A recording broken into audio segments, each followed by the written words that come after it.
What if Jon Snow became the Night King? Let's explore the depths of it in the video. The torches flicker against the stone walls of Castle Black as Melisandre kneels beside Jon Snow's still body. His flesh is pale and cold, drained of life for days now since the blades of his brothers found their mark. Davos stands in the corner, his weathered hands gripping his sword hilt. The Red Woman's ruby glows against her throat as she begins the ancient words. "Lord of Light, cast your light upon this man," she whispers, her voice echoing in the cramped chamber. "Your servant who has served the realm in darkness, bring him back to fight in the war to come." Her fingers trace symbols on Jon's chest, speaking in Old Valyrian, as she has done before with others. The ritual that brought back Beric Dondarrion, that saved him time and again. Davos watches her work, hope and fear warring in his gut. Outside, the wind howls through the courtyard, where loyalists and mutineers eye each other with barely contained hatred. The Red Woman cuts a lock of Jon's dark hair and casts it into the flames. The fire hisses and spits as if rejecting the offering. She presses on, chanting louder now, her voice growing desperate. Minutes pass. Nothing happens. "Please," she whispers, placing both hands on Jon's chest. "I have served you faithfully. Give him back to us." Still nothing. Melisandre sits back on her heels, tears streaming down her face. Her faith, already shaken by Stannis' defeat, crumbles further. Davos steps forward, his face grim. "It's over," he says quietly. "Jon Snow is dead." But as he speaks, Jon's eyes snap open. They are not the grey eyes that once held warmth and honor. They burn blue as winter ice, cold as the depths beyond the wall. Melisandre gasps and scrambles backward as Jon sits up slowly, mechanically. "Jon!" Davos whispers, hope flickering in his voice. Jon turns his head toward the sound. When he looks at them, there is recognition there, but something else as well. Something ancient and hungry. "I remember," Jon says, his voice barely above a whisper. "I remember dying." The temperature in the room plummets. Their breath begins to fog in the suddenly frigid air. Frost spreads across the stone walls like reaching fingers. The flames in the brazier turn blue and dance lower. Jon stands, and where his bare feet touch the floor, ice crystals form. Melisandre presses herself against the wall, her ruby pulsing frantically against the supernatural cold. "What have I done?" she breathes. Jon looks at his hands, watching as ice forms along his fingertips. He can feel something stirring in the depths of his being, something that calls to the darkness beyond the wall, the voice of winter itself, whispering promises of power and an end to pain. "The Lord of Light didn't bring me back," Jon says, his voice growing stronger but colder with each word. "Something else did." Davos draws his sword, though his hands shake from more than just the cold. "You're still Jon Snow. You have to be." Jon looks at him with those terrible blue eyes. "I am. But I am something else now, too." He reaches out toward Davos, and the Onion Knight sees death in that gesture. Where Jon's fingers pass through the air, ice crystals form and fall like snow. Davos stumbles backward. "Don't touch me," Jon says, pulling his hand back. The concern in his voice is still there, still human. "I can feel what I would do to you." A commotion erupts in the courtyard outside. Shouts and the sound of running feet. Dolorous Ed's voice cuts through the noise. "Something's wrong with the bodies." Jon tilts his head, listening to sounds that others cannot hear. "They're calling to me," he says softly. "All of them. Every man who died in this place." Through the narrow window, they see flames flickering to life throughout Castle Black. But these are not warming fires. They burn cold and blue, and in their light, shadows move that should not be moving. Melisandre realizes the horrible truth. In her desperation to bring Jon back, she has tapped into something far older than the Lord of Light's power, or the ancient magic that created the first Night King, dormant in the ice and stone of the wall itself. Jon's Targaryen blood, his connection to both ice and fire, has made him the perfect vessel. "The dead brothers," Davos whispers in horror. "In the ice cells." Jon nods slowly. "I can hear them stirring. I can hear them all." He looks at his hands again, watching frost spread across his palms. They want to serve. The door bursts open, and Dolorous Ed stumbles inside, his face pale with terror. "Jon? Thank the gods we heard." He stops, seeing those blue eyes, feeling the unnatural cold. "Ed," Jon says gently. His voice still carries warmth, but it is the warmth of memory, not life. "You need to get everyone out of Castle Black." "What are you talking about?" Before Jon can answer, a scream echoes from the yard. Through the window they see one of the dead mutineers rising from where he fell, his eyes now burning the same blue as Jon's. The white turns its head unnaturally, looking directly at their window, drawn by some invisible thread to its new master. "I can't control it," Jon says, and for a moment he sounds like the frightened bastard boy who first came to the wall. "The power, it's growing stronger. Every moment I exist like this, it spreads." More screams now, as the dead throughout Castle Black respond to their new king's presence. Men who died in battles years ago, brothers who fell defending the wall, even the old bones buried beneath the ground begin to stir. Melisandre backs toward the door, her faith shattered completely. "What have I unleashed upon the world?" Jon looks at her with something that might be pity. "You tried to bring back a defender of the realm," he says. "Instead, you created its greatest threat." The sounds from the courtyard grow louder. The living men of the Night's Watch, mutineer and loyalist alike, unite in their terror as the dead rise around them. Some flee toward the gates, others barricade themselves in the towers. "I have to leave," Jon says, ice now forming on the walls around him with each breath, "before I kill everyone here."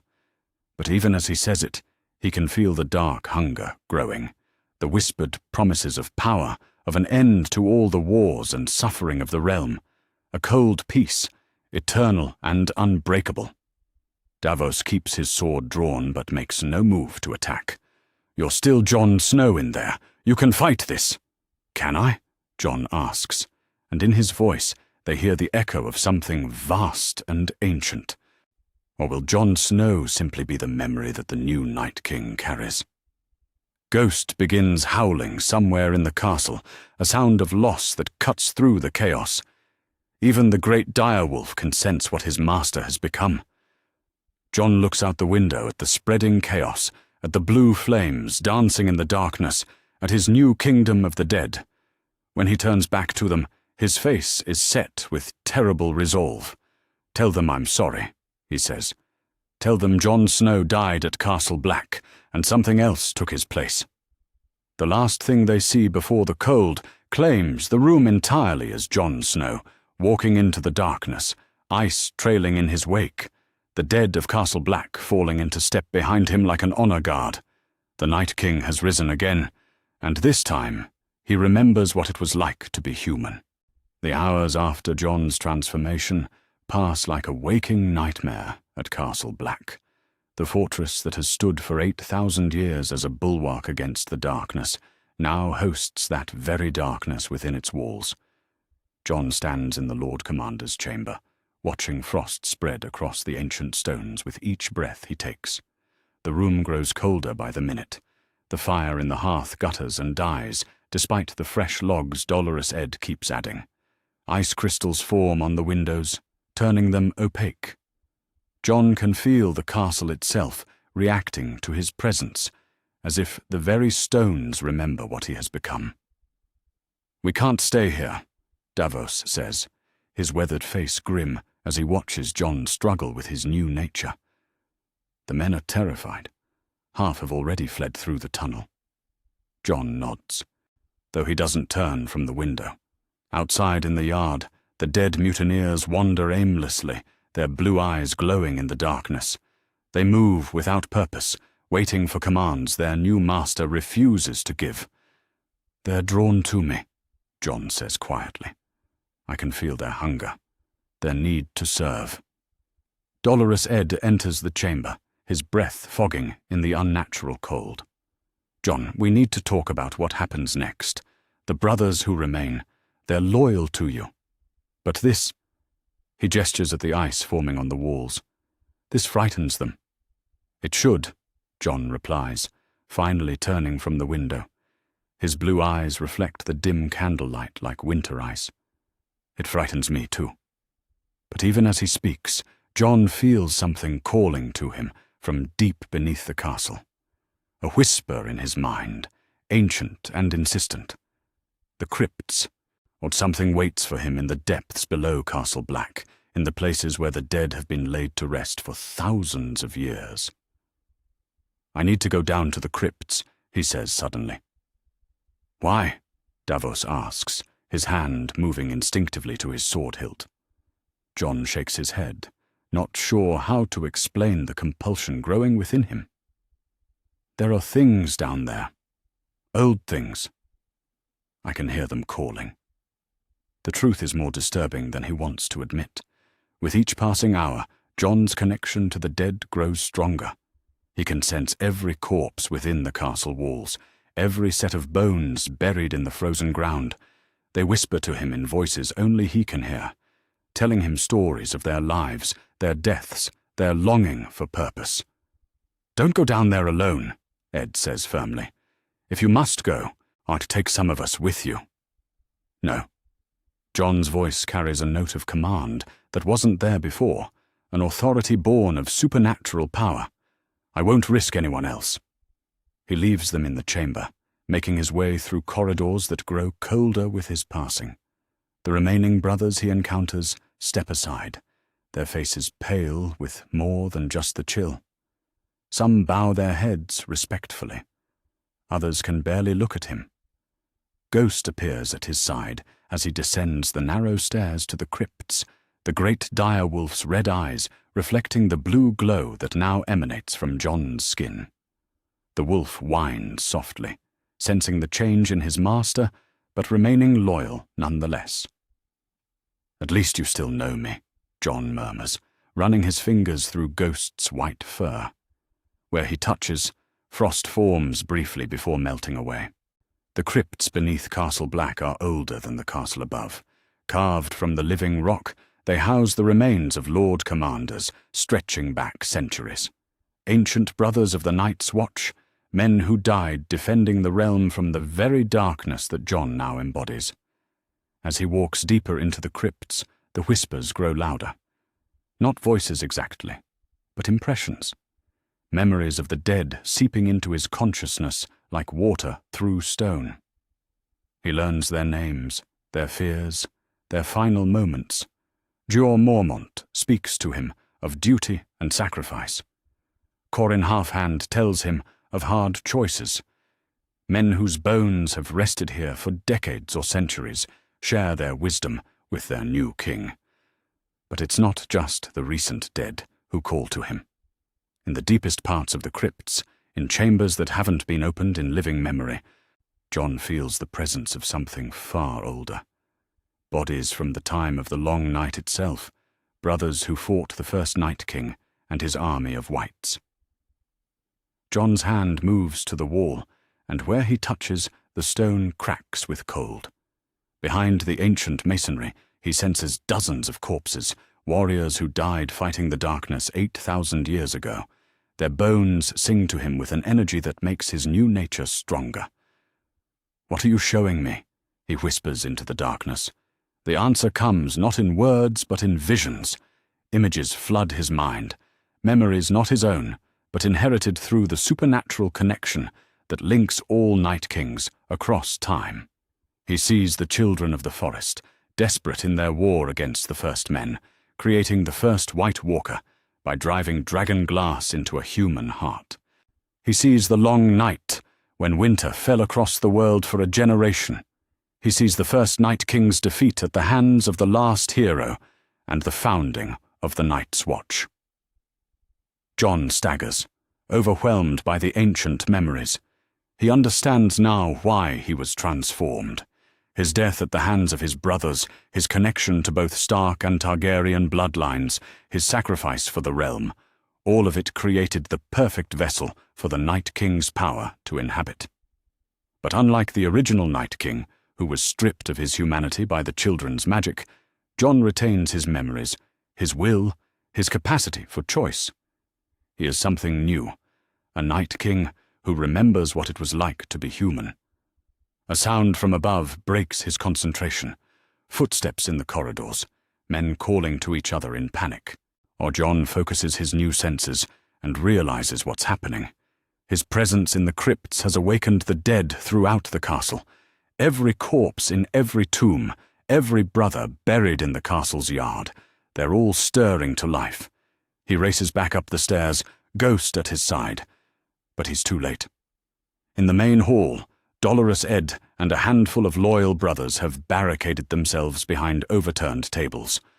Outside, they can hear the moaning of the risen dead, dozens of former Night's Watch brothers shambling through the corridors with blue fire in their empty sockets. "Jon," Ed calls out when he sees him. "Thank the gods! Can you control them?"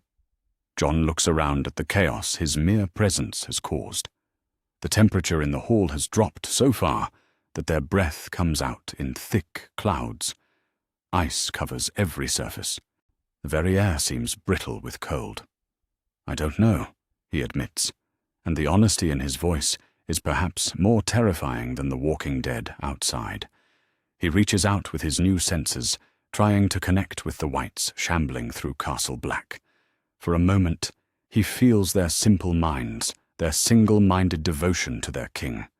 With effort, he could command them, direct them, use them as weapons. The realization of his power is intoxicating and horrifying in equal measure.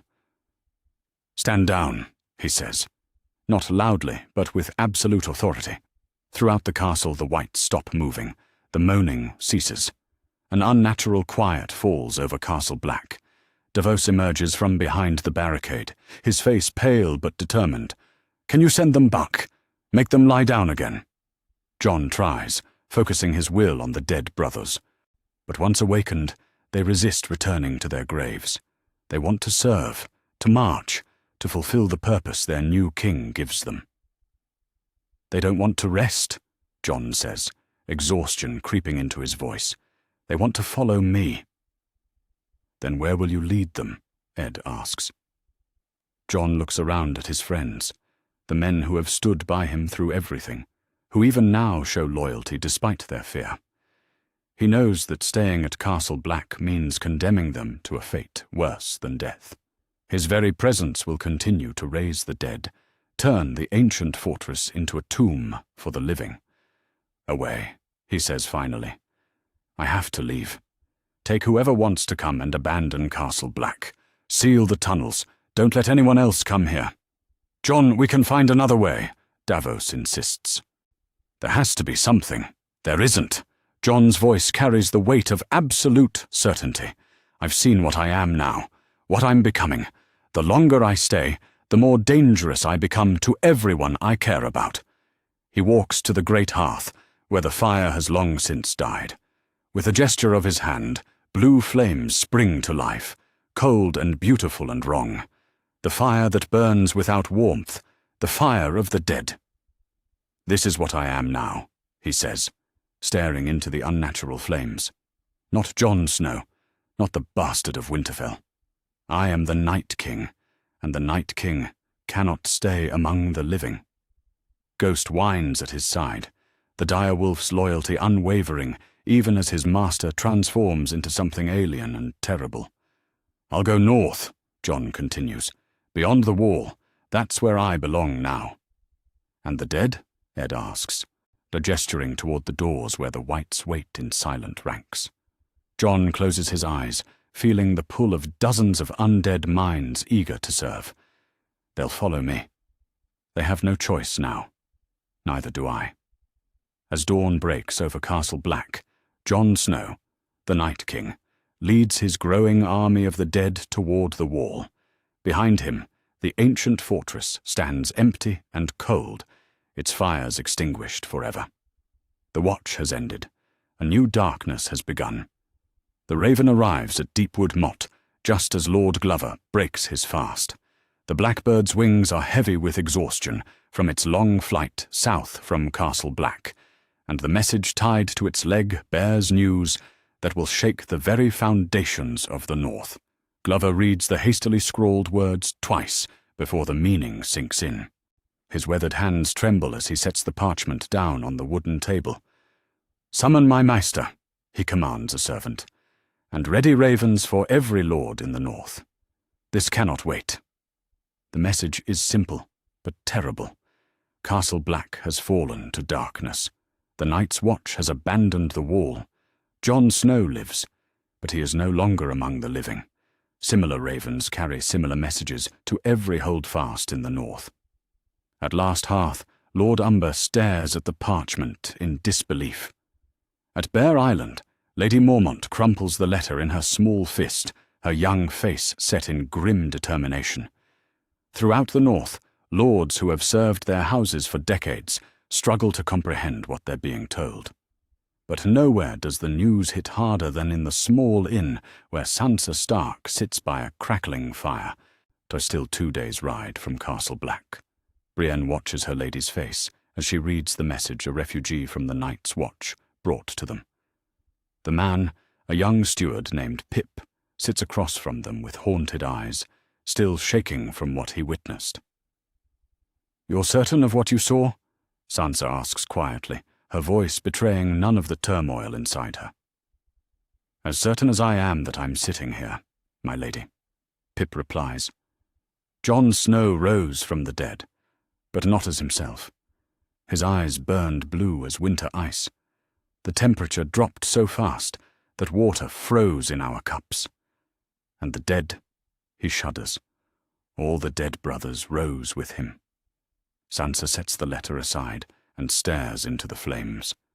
After everything she has endured, after all the horrors she has witnessed, this news strikes her differently than she expected, and not with fear, but with a profound sadness. "He was a good man," she says finally, "my father's son in every way that mattered." "He still might be, my lady," Brienne offers gently. "The message says he retained his memories. Perhaps nothing," Sansa cuts her off, though not unkindly. "I've seen enough of monsters who wear familiar faces. Whatever Jon has become, he is no longer the brother I knew." But even as she speaks the words, Sansa's mind races with possibilities. If Jon truly retains his memories and will, then he is something unprecedented. A Night King with a human heart. The question becomes not what he is, but what he might choose to do. Far to the north, beyond the wall in a cave where the weirwood roots grow thick and ancient, Bran Stark sees everything. The three-eyed raven sits beside him, his ancient form more tree than man now, roots growing through his flesh. Together, they watch the visions unfold in the pale wood of the great weirwood. Bran sees Jon's transformation, the failed resurrection, the exodus from Castle Black. But he sees more than that. He sees the deeper currents of magic that flow beneath these events, the ancient powers that have been awakened by Melisandre's desperate ritual. "The blood of the dragon runs in his veins," the three-eyed raven says, his voice like wind through dead leaves. "Ice and fire both. That is why the transformation took this form." "Jon is my brother," Bran says, though part of him knows that family bonds mean less to him now than they once did. "There must be a way to help him." "Perhaps, but first you must understand what he truly is." The old man's eyes, white as milk, to fix on Bran with ancient wisdom. "Your brother is not the first of his line to walk the boundary between life and death. The Targaryens have always danced with powers beyond mortal understanding." In the weirwood's vision, Bran sees deeper truths. He sees Lyanna Stark dying in a bed of blood, whispering a name to Ned. He sees the truth his father carried for 16 years, the secret that died with him on Baelor's sept. "Jon is not Ned Stark's bastard," Bran breathes, understanding flooding through him. "Lyanna's son. Rhaegar's son. a prince with the blood of ice and fire running through his veins. The three-eyed raven nods slowly. That heritage made him the perfect vessel for what he has become. Bran reaches out through the weirwood network, his consciousness touching the ancient trees scattered throughout the north. But through their eyes, he watches as lords and small folk alike receive word of Jon's transformation. He sees fear spreading like wildfire through the northern kingdoms. At Carhold, Lord Karstark reads the message and immediately begins preparations for war. "Gather our forces," he commands his bannermen. "If the dead march south, we'll be ready for them." At White Harbour, Lord Manderley studies the reports with calculating eyes. The Fat Lord has survived longer than most in the Game of Thrones by being cautious, and this news presents dangers and opportunities in equal measure. But it is at Greywater Watch that the news meets with the most understanding. Lord Howland Reed, one of the few men alive who knows the truth of Jon's parentage, reads the message with sad but unsurprised eyes. "Send word to my son and daughter," he tells his maester. "Tell them the prince who was promised has awakened, but not as we hoped." Word spreads beyond the north as well. In King's Landing, Qyburn brings the news to Cersei with barely contained excitement. "Your Grace, we've received reports from the north. It seems Jon Snow has suffered a most interesting transformation." Cersei reads the intelligence reports with growing satisfaction. A supernatural threat in the north could serve her purposes well, uniting the southern kingdoms under her rule while her enemies tear each other apart. But it is across the narrow sea in Braavos where the news creates the most unexpected reaction. Arya Stark kneels in the House of Black and White, her training with the Faceless Men nearly complete. She has spent months learning to become no one, to shed the identity of Arya Stark like an old coat. But when a merchant from White Harbour speaks in hushed tones of ravens from the north, of Jon Snow's transformation and Castle Black's fall, something stirs in her that she thought was dead. "You know this name," Jaqen H'ghar observes as he watches her face.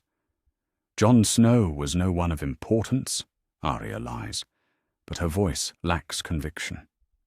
"A girl lies poorly," Jaqen replies with a slight smile. The faces in the hall whisper of a bastard who became something more than death itself. "This troubles you." Arya remains silent, but inside her mind races. Jon was always kind to her, always treated her as a person, rather than just a lady to be married off. If the reports are true, if he has truly become something terrible but retains his will, then he is alone in a way she understands. But that night, Arya stares out at the Titan of Braavos and makes a decision that will change her path forever. She retrieves Needle from its hiding place and weighs it in her hands. A girl has a choice, she whispers to herself. She can remain no one, or she can choose to be someone again. Back in the north, Tormund Giantsbane leads a group of wildlings south from Castle Black's ruins. The bearded warrior's face is grim as he considers what he has witnessed. "Jon Snow saved us at Hardhome," he tells his companions as they trudge through the snow. "Showed us the real enemy wasn't each other, but the things that come in the night. But now he's become one of those things," Osha points out, her spear held ready despite the empty landscape around them. "Has he?" Tormund asks. "The dead that follow him, or they don't attack the living unless threatened. And when we left Castle Black, he could have stopped us, could have made us join his army. Instead, he let us go." The wildlings consider this as they walk. They have lived beyond the wall longer than any, and they understand the supernatural in ways that southerners cannot. To them, Jon's transformation is terrible but not necessarily evil. "We follow him south," Tormund decides finally. "But we keep our distance. Watch what he does. If the Jon Snow we knew is still in there, he'll need friends who remember his honor." As word continues to spread throughout the Seven Kingdoms, reactions vary from fear to opportunism to desperate hope. But in all the councils and war rooms where lords debate their response to this new threat, that one question dominates all others. What does the Night King want? The answer, if they could know it, would surprise them all. Jon Snow, who is now the Night King, wants only to protect the realm he once served. But as he leads his growing army of the dead south through the northern forests, he faces a terrible truth. Protection and destruction may have become the same thing. The Game of Thrones has gained a new player, one who commands the loyalty of death itself. And in the frozen landscapes of the north, the living begin to understand that their world has changed forever. Winter has come, and with it, a king they never expected to serve. The Wolfswood has never known cold like this. Jon Snow walks through ancient trees that have stood for 1,000 years, and with each step he takes, winter follows. The very air around him crystallizes into frost. Leaves that were green and full of summer's warmth turn brittle and fall like snow. Animals flee before his approach, sensing something in him that their instincts recognize as death itself. Behind him walks an army that grows with every mile. The dead brothers from Castle Black form the core of his following. Men who served the Night's Watch faithfully in life now serve their transformed Lord Commander in death. But they are not alone. As Jon passes through the northern wilderness, other corpses answer his call. A ranger who died hunting deserters 3 years ago rises from his shallow grave. A wildling warrior, killed in a skirmish with the Night's Watch, pulls himself from the snow where ravens had picked his bones clean. Even older dead stir at his presence. Men who died in Robert's rebellion, victims of bandits and wolves, forgotten casualties of a dozen small conflicts. Ghost pads silently at Jon's side, the great direwolf's red eyes reflecting the blue glow that now emanates from his master's skin. The wolf remains loyal, but Jon can sense his unease. Ghost knows what Jon has become, knows that the pack leader he once followed is something else now. "I'm sorry, old friend," Jon whispers, running his fingers through the wolf's thick white fur. Where he touches, frost forms briefly before melting away. "I didn't choose this." But even as he speaks the words, Jon knows they're not entirely true. With each hour that passes, he feels the hunger growing inside him. Not for food or water, but for death itself. For the cold embrace of winter, for the simple obedience of the grave. He could release his hold on the dead that follow him, could send them back to their rest and walk alone. But the power feels too right, too natural. Like a missing piece of himself that he never knew was gone. The first village Jon encounters sits in a valley between 2 hills, a collection of wooden houses and a small sept clustered around a frozen stream. Smoke rises from chimneys as families prepare their evening meals, unaware of what approaches through the darkening woods. Jon stops at the tree line, watching the warm lights flicker in windows. Behind him, his army of the dead stands in perfect silence, waiting for his command. The temperature around them has dropped so far that their breath would fog if they still drew breath. "I won't hurt them," Jon says to himself, though he's not sure who he's trying to convince. But as he steps from the forest, his very presence changes everything. The stream freezes solid in an instant. The smoke from the chimneys turns white and thin as fires struggle against the supernatural cold. Frost spreads across windows like spider webs. A child playing in the snow looks up and sees him first. The boy's scream pierces the evening air, shrill with terror at the sight of Jon's ice-blue eyes. The sound brings adults running from their homes, but when they see what stands at the edge of their village, many freeze with something deeper than cold. Jon tries to speak, to reassure them that he means no harm. But when he opens his mouth, his breath comes out as a visible cloud of freezing mist. The words that emerge sound hollow, echoing with the authority of the grave. "I am Jon Snow," he says, though the voice that speaks doesn't sound like his own. I was Lord Commander of the Night's Watch. An old woman, braver than the rest, steps forward. Her weathered face is pale with fear, but she stands straight despite her trembling. "Jon Snow is dead," she says firmly. "Killed by his own brothers at Castle Black. We heard the ravens." "I was dead," Jon admits, "but death could not hold me." As he speaks, the dead behind him become visible in the moonlight. Dozens of corpses in black cloaks, their eyes glowing blue as winter ice. The villagers gasp and step backward, some making the sign of the seven, others reaching for weapons they know will be useless. But then something unexpected happens. A young man, barely past his 20th name day, drops to his knees in the snow. His face is filled not with fear, but with something that looks like reverence. "You've come back," he whispers. "The gods have sent you back to protect us." "Get up," Jon commands, disturbed by the worship in the young man's voice. "I am not a god." But others in the village begin to kneel as well. An old man with a grey beard, a woman clutching a baby to her chest. They look at Jon and see not a monster, but salvation. "The Boltons have taken everything," the young man says, still kneeling. "Burned our stores, taken our sons for their armies. We prayed for someone to save us, and the gods answered." Jon feels something twist inside him at those words. These people see him as their protector, just as the Night's Watch once did. But he knows what he truly is now, what he could do to them with a single touch. "And you should flee," he tells them. "Pack what you can and go south. I am not your salvation. I am something much worse." But instead of fleeing, more villagers kneel. They see the power he commands, the army at his back, and they choose to believe he has come to free them from their suffering. The realization horrifies and tempts Jon in equal measure.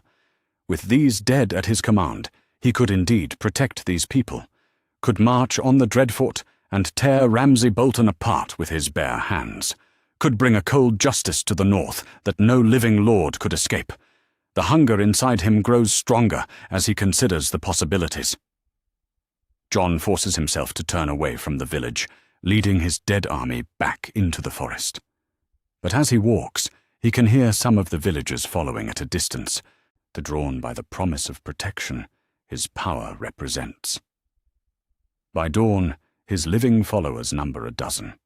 By the end of the week, nearly 50 men and women have joined his march south, seeing in the Night King a dark messiah who will deliver them from their enemies. Jon tries to dissuade them, but they refuse to leave. They make camp at the edges of his supernatural cold, warming themselves with fires that burn low and blue in his presence. They tell stories of his heroism at the Wall, of his defense of the realm against the wildlings and White Walkers. They don't understand that he has become the very thing he once fought against. 3 days south of the village, Jon's growing procession encounters its first real opposition. Lord Glover waits for them in a clearing with 24 armed men, their swords drawn and their faces grim. The Northern Lord's eyes are hard as winter, as he stares at what Jon Snow has become. "That's far enough, creature," Glover calls out, his voice carrying across the frozen ground. "You will not pass through my lands with your army of abominations." Jon stops, his dead followers arranged in silent ranks behind him. Ghost growls low in his throat, sensing the threat. The living people who have chosen to follow Jon cluster together, afraid but refusing to abandon their dark protector. "Lord Glover," Jon says, his voice carrying that hollow authority that still disturbs him. "I have no quarrel with you. Let me pass in peace." "Peace?" Glover spits in the snow. "You bring winter itself wherever you walk. You command the dead like a king of demons. There can be no peace while you exist." Jon feels the hunger stir inside him. His whispering of how easy it would be to end this confrontation. One touch could turn Lord Glover into a wight. A gesture could send his dead army forward to overwhelm the living soldiers. Instead, he fights against the urge and tries reason one more time. "I was Lord Commander of the Night's Watch," he says. "I died defending the realm. I have no wish to harm loyal men of the North." "The Jon Snow we knew is dead," Glover replies. "Whatever you are now, you're an abomination that must be destroyed." The Northern Lord raises his sword and charges. What happens next unfolds with terrible inevitability. Jon doesn't even need to command his dead. They respond to the threat instinctively, moving with inhuman speed to intercept Glover's men. The living soldiers, brave as they are, cannot match the supernatural strength and endurance of corpses that feel no pain. But Jon intervenes before any killing blows can fall. "Enough!" His voice echoes with power that freezes every combatant in place. The dead stop mid-swing. The living find themselves unable to move, held by supernatural force that emanates from their transformed Lord Commander. Lord Glover stands with Jon's hand on his throat, ice forming where dead fingers touch living skin. For a moment, Jon could end it all, could touch this proud Northern Lord and add him to his growing army of the dead. "Please," one of Glover's soldiers whispers. "He has children, a wife." The words cut through Jon's supernatural hunger like a blade. He sees the fear in Lord Glover's eyes, but also the determination. This man truly believes he's fighting to protect the North from a terrible threat. He's not wrong. Jon releases his grip and steps backward. Lord Glover collapses to his knees, gasping and clutching at his throat, where frost still glitters on his skin. "Go," Jon commands, his voice heavy with sadness. "Tell the other lords what you have seen. Tell them that Jon Snow is dead, and something else walks in his place. Tell them to stay away from me, for their own sake." Glover and his men retreat, looking over their shoulders at the supernatural army that could have destroyed them, but chose mercy instead. Word of this encounter will spread quickly through the North, adding to the growing legend of the Night King who remembers what it was like to be human. As night falls, Jon stands alone at the center of his camp, surrounded by the dead who serve him and the living who worship him. He looks south toward Winterfell, toward the home he can never reclaim, and accepts the bitter truth he has been fighting. He cannot go back to being Jon Snow. That man died at Castle Black, betrayed by his own brothers. But perhaps the Night King can be something different than his predecessor. Perhaps he can use this terrible power to protect rather than destroy, to bring peace through the promise of inevitable justice. The hunger inside him purrs with approval at this thought, and Jon no longer fights against it. Winter has come to the North, and it wears a face the people remember with love and fear in equal measure. The bastard of Winterfell is dead. Long live the king. The news reaches Dragonstone on the wings of a raven that has flown farther than any bird should be able to fly. Daenerys Targaryen stands in the chamber of the painted table, her violet eyes fixed on the parchment that has just shattered her understanding of the game she thought she was playing. Around the great carved map of Westeros, her advisors debate in hushed tones what this development means for their invasion plans. "A Night King," Tyrion says, his voice thoughtful as he pours himself wine with hands that shake slightly. "I've read the ancient texts. If the reports are true, we're not just facing another claimant to the throne. We're facing something that could end the very concept of kingdoms." Varys glides closer to the table, his soft hands clasped behind his back. "The reports are consistent, Your Grace, or from Pentos to White Harbor, the same story. Jon Snow rose from the dead, but not as himself. The dead march with him now." "And you believe this is true?" Daenerys asks, though something in her blood already knows the answer. The dragons have been restless for days, sensing something in the world that has changed, something that calls to the ancient magic in their bones. "I believe the realm faces something unprecedented," Varys replies carefully. "Whether we call it magic or madness, it demands a response." Daenerys sets the letter down and walks to the great window, looking north toward the continent she has come to reclaim. She had expected to face Cersei Lannister's armies, the politics of lords who would bend the knee or burn. She had not expected to face family.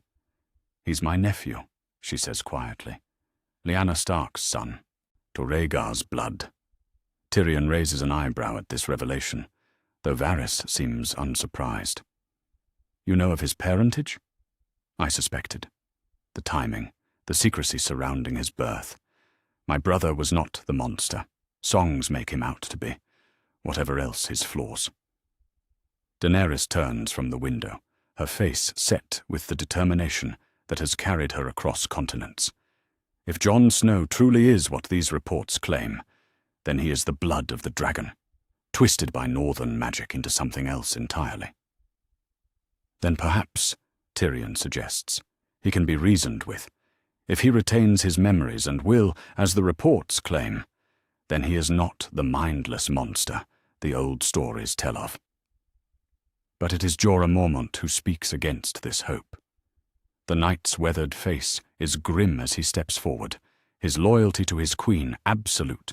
"What, your grace, I served Jon Snow's father. I knew Ned Stark to be an honourable man. But honour means nothing when you command the dead. Whatever Jon Snow was, he's something else now. Something that threatens every living soul in Westeros." "And yet," Daenerys muses, "if the reports are accurate, he has shown restraint, mercy even. He could have slaughtered Lord Glover's men, but chose not to." Viserion's roar echoes from the depths of Dragonstone, followed by answering calls from Drogon and Rhaegal. The dragons sense their mother's agitation, her internal conflict between duty and family, between conquest and caution. "We could attempt communication," Varys suggests. "A raven, perhaps. If he truly retains his human intellect, he may be willing to parley." "And if he's not?" Jorah asks. "Or what if this is all an elaborate trap?" "Then we learn the truth before we commit our forces," Daenerys decides. "Send a raven north. Tell Jon Snow that his aunt wishes to speak with him. If he is truly family, if any part of him remembers what it means to be Targaryen, he will respond." The raven they send north never returns. Instead, 3 days later, a different bird arrives at Dragonstone. Its feathers are white as snow, its eyes burn blue as winter ice, and when it speaks, the voice that emerges is not its own. "Ent," the white raven says in Jon Snow's voice, the words carrying across the chamber with supernatural clarity. "I received your message."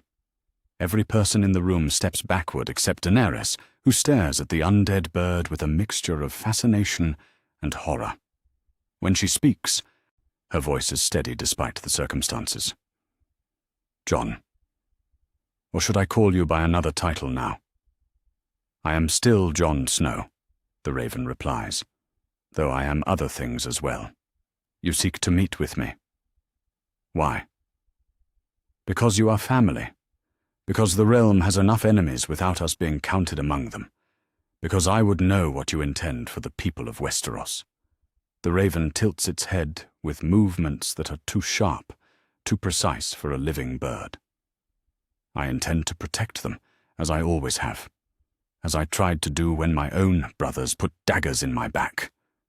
Tyrion finds his voice, though it comes out as barely more than a whisper.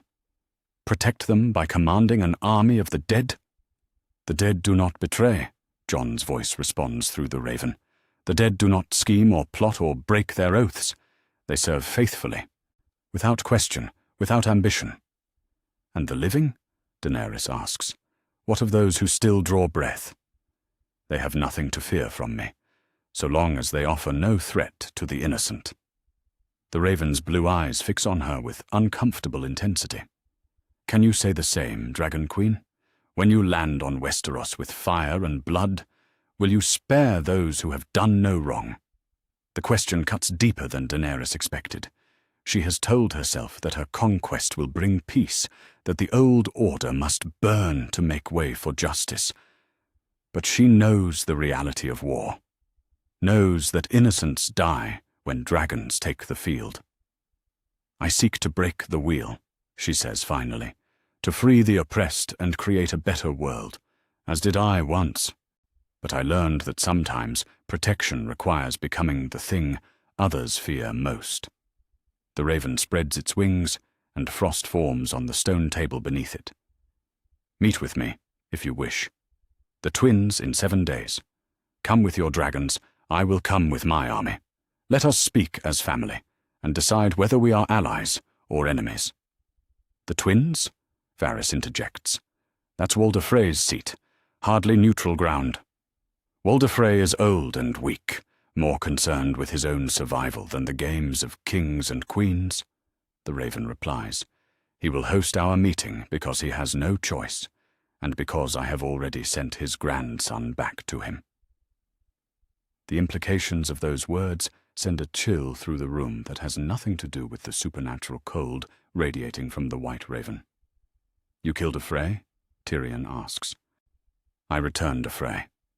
Black Walder died in a tavern brawl 3 years ago. Now he serves a higher purpose. The raven's voice carries a note of something that might be satisfaction. The dead remember their grievances, Tyrion Lannister. They are very good at settling accounts. Daenerys steps closer to the undead bird, studying it with the intensity of a dragon examining potential prey or ally. 7 days at the twins. What assurance do I have that this isn't a trap? What assurance do I have that you won't simply try to burn me alive the moment you arrive? The raven counters. We are family, Daenerys Targaryen. That has to count for something, even in death. The white raven launches itself from the table and flies out the window before anyone can respond, leaving only a thin coating of frost where it had perched and the lingering echo of Jon Snow's voice. Silence fills the chamber for long moments before Jorah speaks. Your Grace, this is madness. You cannot trust a creature that commands the dead. And yet, Daenerys says thoughtfully, he could have sent an army of whites instead of a single raven. He could have threatened rather than requested. If he truly wanted us dead, there are easier ways than luring us to a meeting. Or he's more cunning than we give him credit for, Tyrion suggests, using our expectations against us. Perhaps, but I will not make a decision based on fear alone. Daenerys moves to the great window again, looking north toward the riverlands where the twins stand. Ready the ships. In 7 days, we will know whether the north has gained a protector or a tyrant. 7 days later, Daenerys Targaryen lands at the twins with 3 dragons circling overhead and a small retinue of her most trusted advisors. The ancient bridge fortress seems almost deserted, its banners hanging limp in the still air. But she is not the first to arrive. Across the Green Fork, an army of the dead stands in perfect silence. Hundreds of them now, maybe thousands, their blue eyes glowing in the growing dusk. At their head stands a figure in black, his direwolf at his side, his face pale as winter moonlight. Jon Snow, the Night King, raises his hand in greeting. Dragons call to the dead, fire acknowledges ice, and on the ancient bridge where so much blood has been spilled, 2 Targaryens meet to decide the fate of Westeros. When they stand face to face in Walder Frey's great hall, with the old lord himself watching from his high seat like a gargoyle carved from fear, Daenerys sees her nephew clearly for the first time. He looks exactly as the reports described, pale as snow, eyes blue as winter ice, moving with the unnatural grace of something that no longer needs to breathe. But underneath the supernatural transformation, she can see the man he was. The honor, the burden, the sadness of someone who has sacrificed everything for duty. Aunt, he says, inclining his head respectfully, you are welcome in the north. And you, nephew, are more than I expected. She studies his face, looking for any sign of the monster her advisors feared. You retain more of yourself than the stories suggest. Death changes a man, but it doesn't have to destroy him. Jon's voice carries the authority of the grave, but also something warmer, something almost human. I am not my predecessor. I remember what it was to serve the living. And now you serve the dead. I serve justice. I serve protection. I serve the realm in the only way left to me. Jon gestures toward the windows, where his army waits in the gathering darkness. The dead do not hunger for gold or power. They ask only to serve a purpose greater than the grave.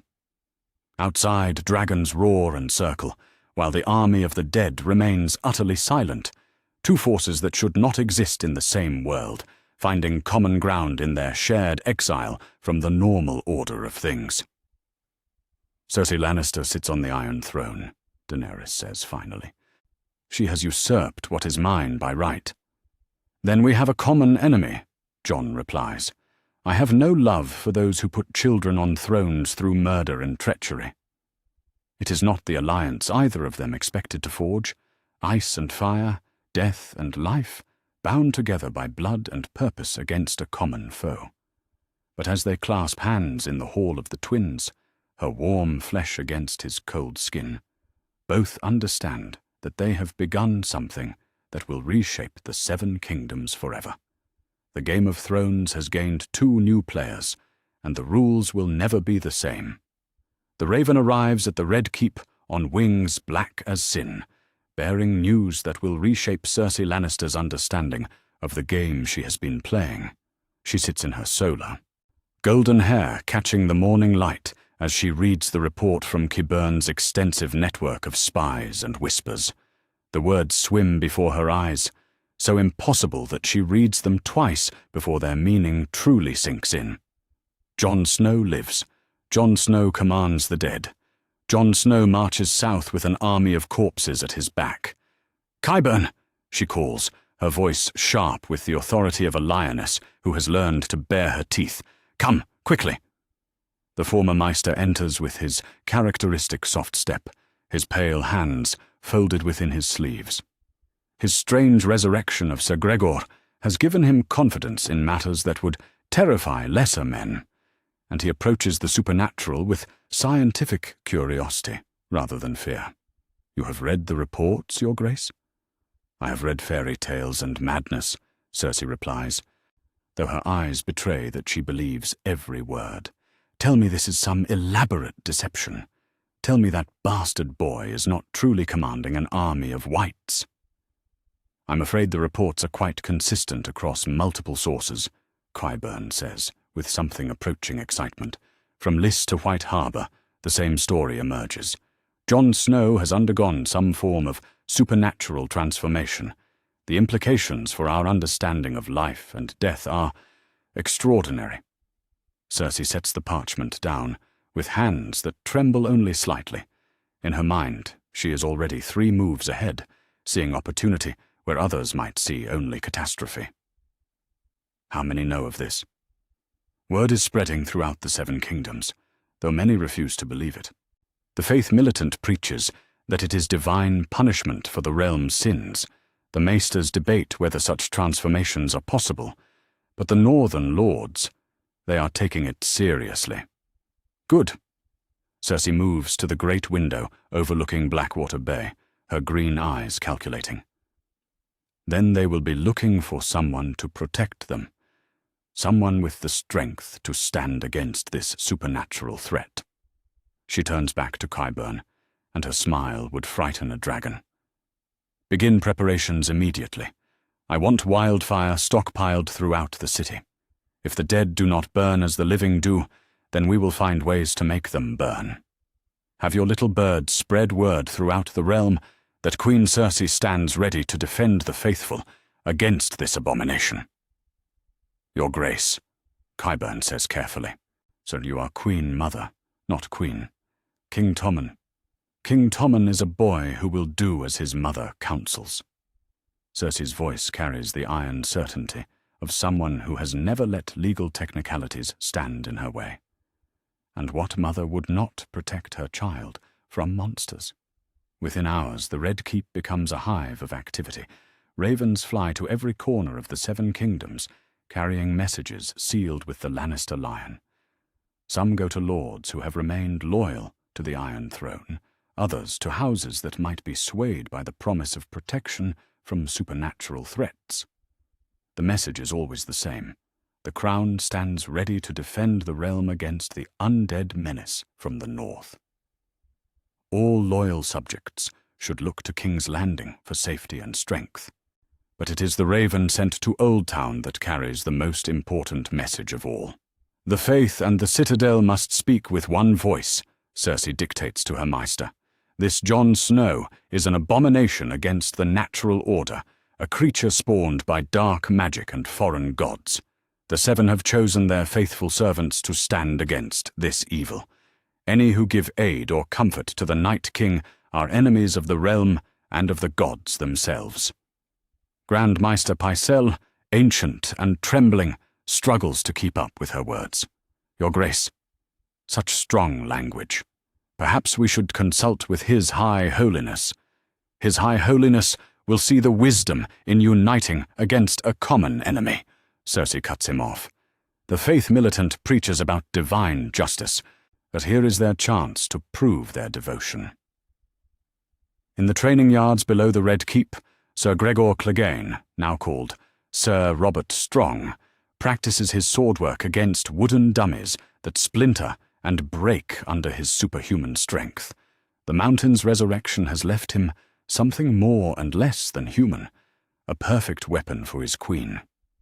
Cersei watches from her window as the undead giant destroys target after target with mechanical precision. If Jon Snow commands the dead, then she too has her own creatures of supernatural power.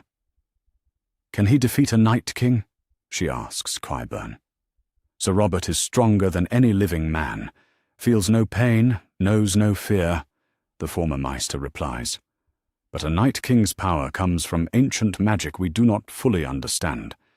It would be an interesting test. 3 days later, Jaime Lannister returns to King's Landing from his campaign in the Riverlands, his golden hand gleaming in the afternoon sun. He finds his sister in the throne room, standing before the Iron Throne, as if she already sits upon it. "Sister," he says, his voice cautious. Months of separation have not dulled his ability to read her moods, and he recognizes the dangerous gleam in her eyes. "I received your ravens. Surely you don't believe these stories about Jon Snow." "I believe the realm faces a threat unlike any we have known," Cersei interrupts, not bothering to look at him. "And I believe we have been given a gift." "A gift? An enemy so terrible that every lord and common man in Westeros will look to us for protection. A threat so great that old feuds and rival claims become meaningless." She turns to face him then, and Jaime sees the familiar fire that has always burned within her. This Night King may believe he marches south to protect the innocent. Instead, he marches south to crown me queen of all Westeros. Jaime's scarred face shows his discomfort with her logic. And if he truly is what the reports claim? If he commands an army of the dead that no living force can stop? Then we will be the ones who stop him, and when the history books are written, they will say that Cersei Lannister saved the Seven Kingdoms from supernatural evil. Her voice carries absolute conviction. The people will remember that while other claimants schemed and plotted, their rightful queen stood against the darkness itself. That evening, as brother and sister dine alone in her chambers, Jaime struggles with loyalties that have been tested too many times. "This is different than our other enemies," he says quietly. "Jon Snow was an honorable man. If he has become something else, something terrible, then perhaps we should be seeking alliances rather than preparing for war." "Alliances?" Cersei's laugh is sharp as broken glass. "With a creature that commands corpses? With a bastard who has usurped the very concept of life and death? With a man who still remembers honor? The reports say he shows mercy, that he protects the innocent. The reports say what they say.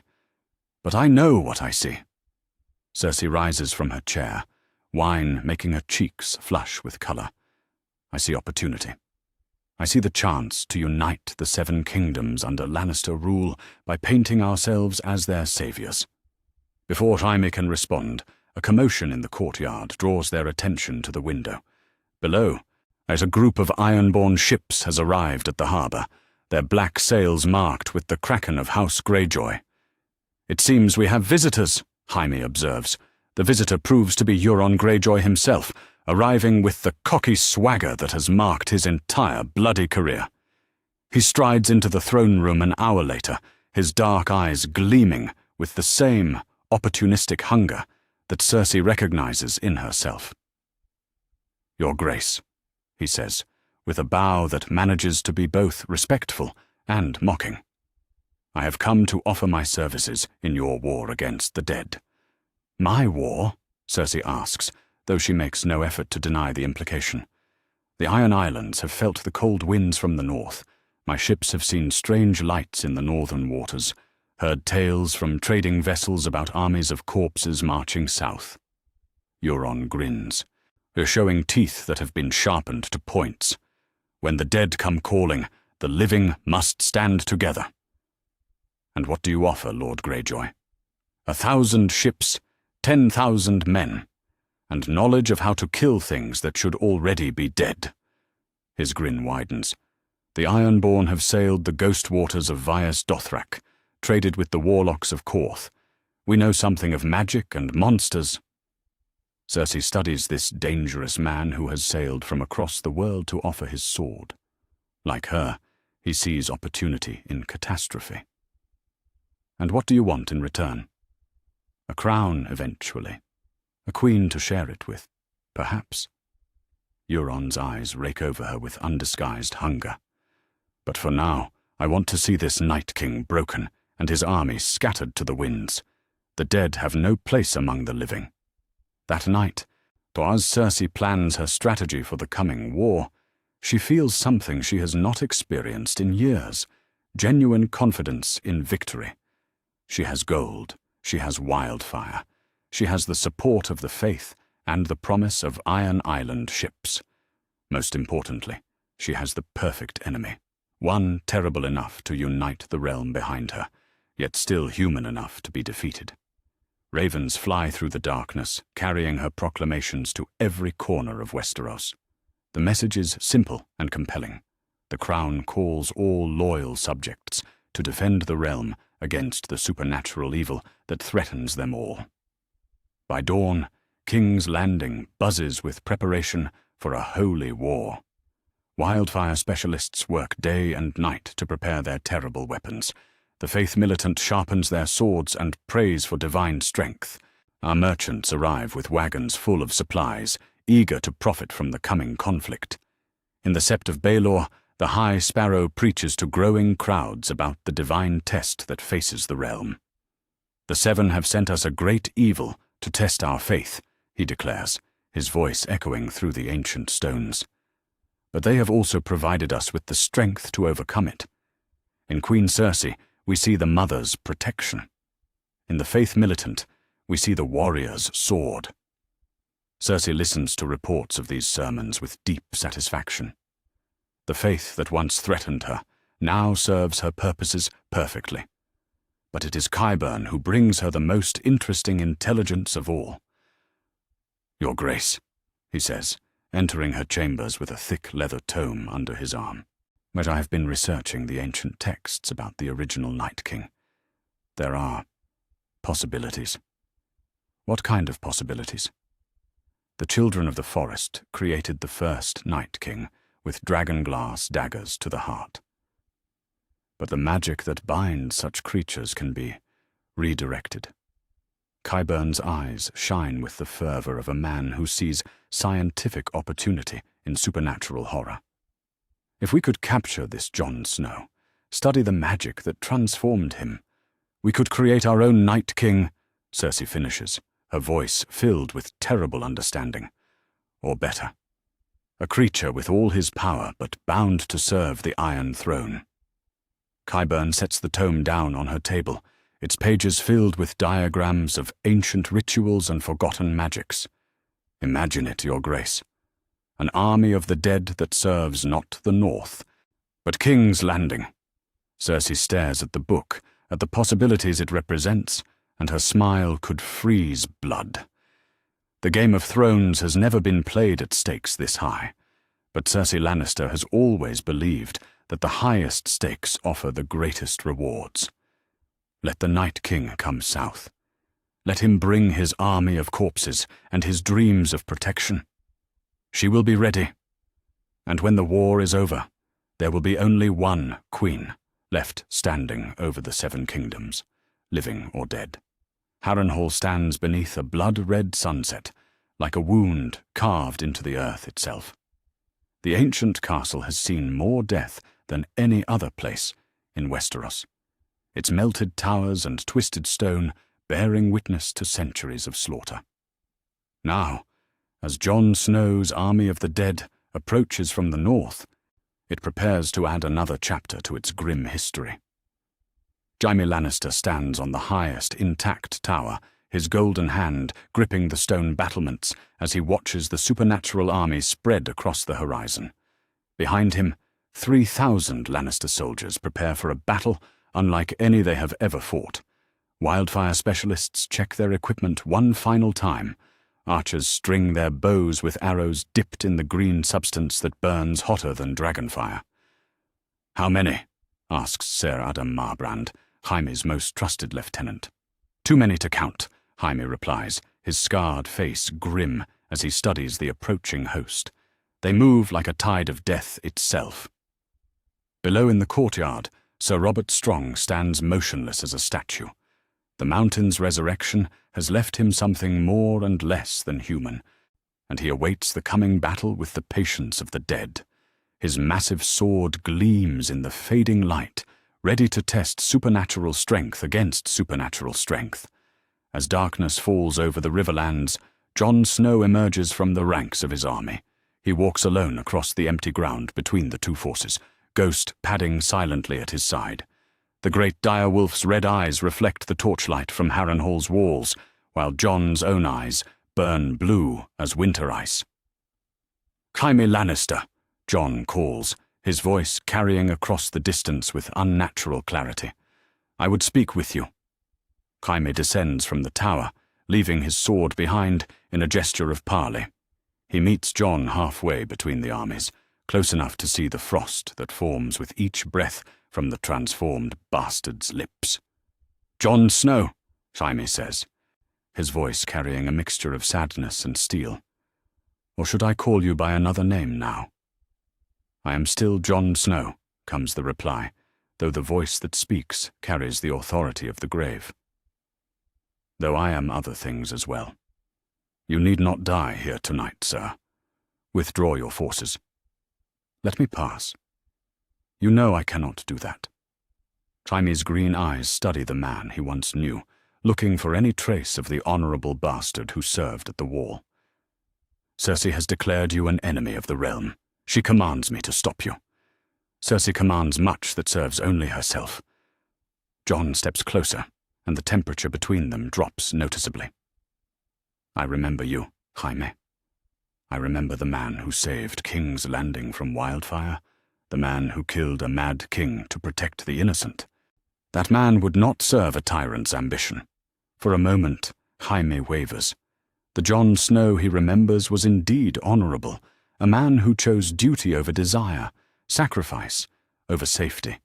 But the thing standing before him now commands corpses and brings winter wherever he walks.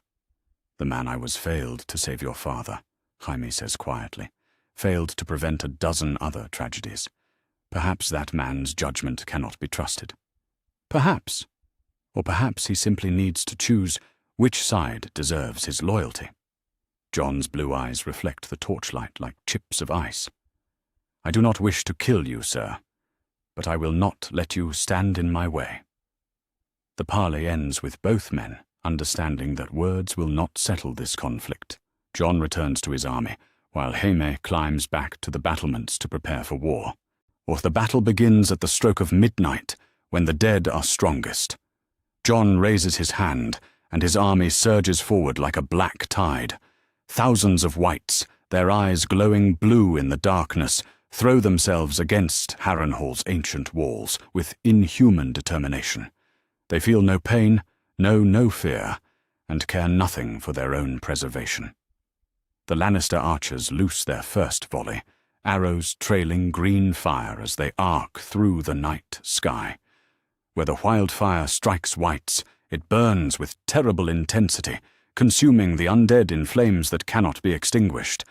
Dozens of corpses fall, their supernatural animation severed by the alchemical fire. But for every white that burns, 2 more take its place. Jaime draws his sword and joins the defense of the main gate, his blade cutting through rotting flesh and ancient bone. Around him, his men fight with the desperate courage of the living, facing the endless hunger of the dead. Steel rings against bone, living flesh meets decaying corpse, and the night fills with the sounds of a battle that should not be possible. It is then that Jon demonstrates the true extent of his power. Standing in the center of the battlefield, he places both hands on the blood-soaked ground of Harrenhal. The ancient stones tremble as he reaches deep into the earth, calling to the countless dead who have been buried in this cursed place across the centuries. Harren the Black rises first, the ancient Ironborn king, climbing from his tomb beneath the castle's foundations. His flesh has long since rotted away, but his bones move with purpose, his crown still gleaming on his skull. Behind him come his sons, their skeletal forms wreathed in the supernatural cold that flows from their new master. But they are not alone. Every man who died when Aegon the Conqueror's dragons melted Harrenhal's towers rises to fight again. Every prisoner who was tortured in its dungeons, every soldier who fell in its many sieges, every servant who perished in its halls, all answer Jon's call. The castle itself becomes a battleground as the newly risen dead pour from crypts and cellars, overwhelming the living defenders with sheer numbers.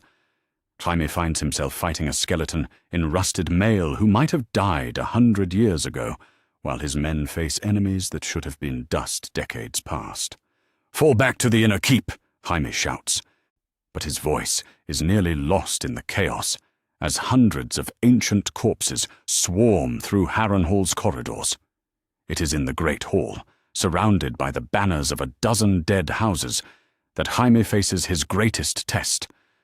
Sir Robert Strong strides into the chamber like a force of nature, his massive form cutting through the lesser whites with mechanical precision.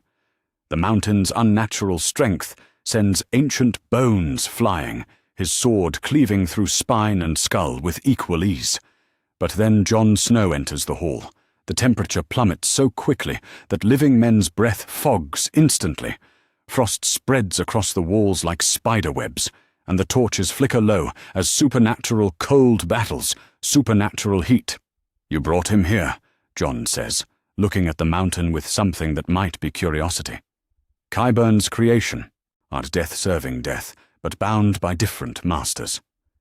Sir Robert Strong says nothing. He cannot speak, but his massive frame turns toward Jon with the inevitability of falling stone. The two supernatural creatures circle each other in the center of the hall while living and dead alike step back to give them room. The clash, when it comes, shakes the very foundations of Harrenhal. The mountain's sword, wielded with inhuman strength, would shatter any normal man's guard. But Jon is no longer normal. He moves with the fluid grace of winter itself, ice forming where his blade meets the mountain's steel. Each parry sends crystals flying. Each thrust leaves frost on ancient stone. Sir Robert Strong feels no pain, but Jon feels no fatigue. The mountain knows no fear, but Jon commands the loyalty of death itself. They are perfectly matched in their unnatural states, neither fully alive nor truly dead. The battle rages through the hall, destroying furniture that has stood for centuries. The mountain's strength is terrible, but Jon's power grows with each passing moment, as the dead of Harrenhal lend him their energy. In the end, it is not sword skill that determines the victor, but the fundamental nature of their transformations. Jon reaches out with his left hand, grasping the mountain's helm. Where his fingers touch the metal, ice spreads with impossible speed. Sir Robert Strong's movements slow as the supernatural cold invades his reanimated form, freezing the alchemical processes that grant him unlife. "You were made to serve," Jon says, his voice echoing with the authority of the grave, "but now you will serve a worthier master." The ice spreads through the mountain's body, turning blood to crystal and flesh to frozen stone. When Jon steps back, Sir Robert Strong stands motionless as a statue, his massive form locked in ice, so cold it steams in the night air. Jon draws his sword one final time and strikes. The frozen giant shatters like glass, fragments of ice and bone scattered across the hall's ancient stones. Throughout Harrenhal, the battle turns decisively in favor of the dead. Lannister soldiers, brave as they are, cannot stand against an enemy that rises again each time it falls. Wildfire burns bright but brief, and there are not enough arrows dipped in green flame to stop thousands of corpses. Jaime fights his way to the main gate with the remnants of his command, blood streaming from a dozen wounds. Behind him, Harrenhal fills with the moans of the dead and the screams of the dying. But as he prepares to make a final stand, something unexpected happens. Jon Snow appears in the gateway, his pale form wreathed in winter mist. Around him, the Whites stop their advance, standing motionless as their master considers the defeated living. "Go," Jon says, his voice carrying across the courtyard. "Take your men and go. Tell Cersei that Harrenhal is mine now. Tell her that the dead remember every injustice, every cruelty, every broken oath." Jaime stares at the supernatural king who was once an honorable bastard. "Why? Why spare us?" "Because some mercy remains in me yet. Because you once showed honor, even when it cost you everything." Jon's blue eyes meet Jaime's green ones. "Because the realm has seen enough death, and I will not add to it needlessly." Jaime nods slowly, understanding that he has been given a gift he does not deserve. He sheathes his sword and calls to his surviving men. "We withdraw. Form up and march south. Quickly." As the remnants of the Lannister army retreat into the night, Jon stands in the gateway of Harrenhal, surrounded by an army of the dead that spans centuries. Harren the Black's skeletal form kneels before him, offering fealty from one king to another. Above them, the melted towers of Harrenhal stand as a monument to the folly of tyrants who believe themselves above the laws of gods and men. Now they serve a different purpose, a throne room for a king who rules not through fear alone, but through the promise of justice for the forgotten dead. Ghost pads up to Jon's side, at the great direwolf's loyalty, unwavering despite his master's transformation.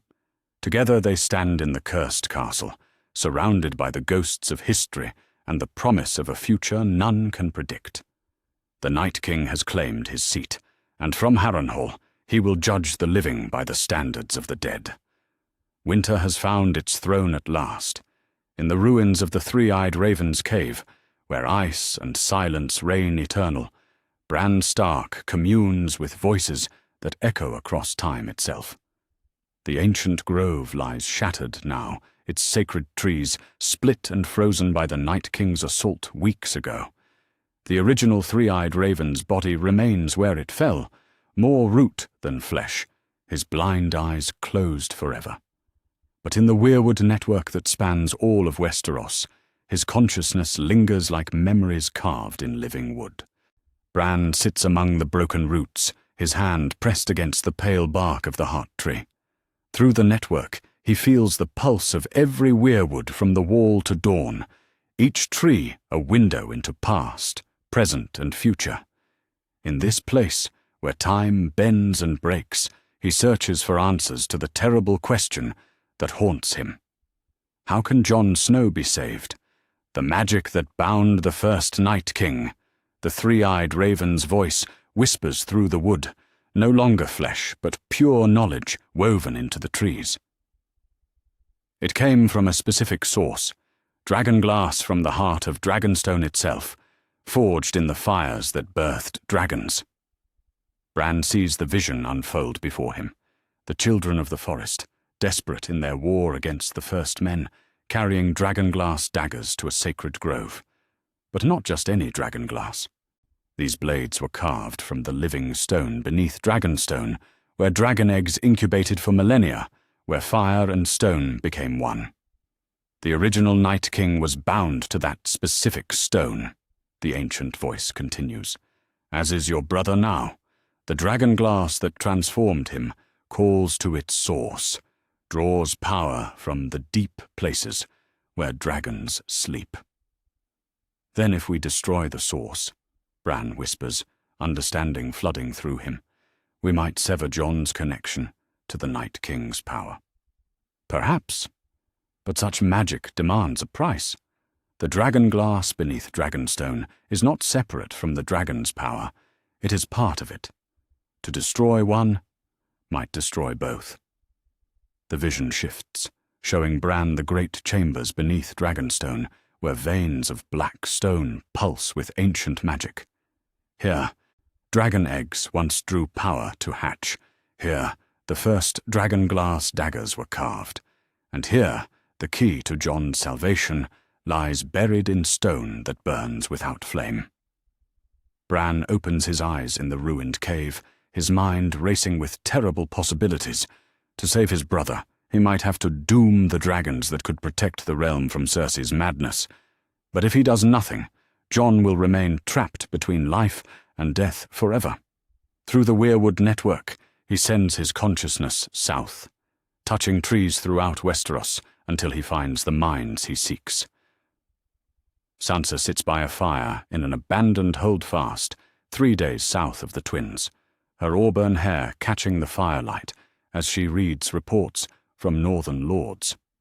Since learning of Jon's transformation, she has gathered what allies she can, hoping to find some way to help the brother she failed to save. The Weirwood's whisper comes to her like a voice in a dream.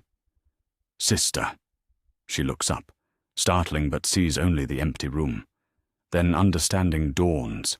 She remembers Bran's gifts, his connection to the old gods. "Bran," she whispers to the darkness. "I know how to save Jon, but I need your help." Sansa's heart leaps at the words, then sinks as she hears the cost.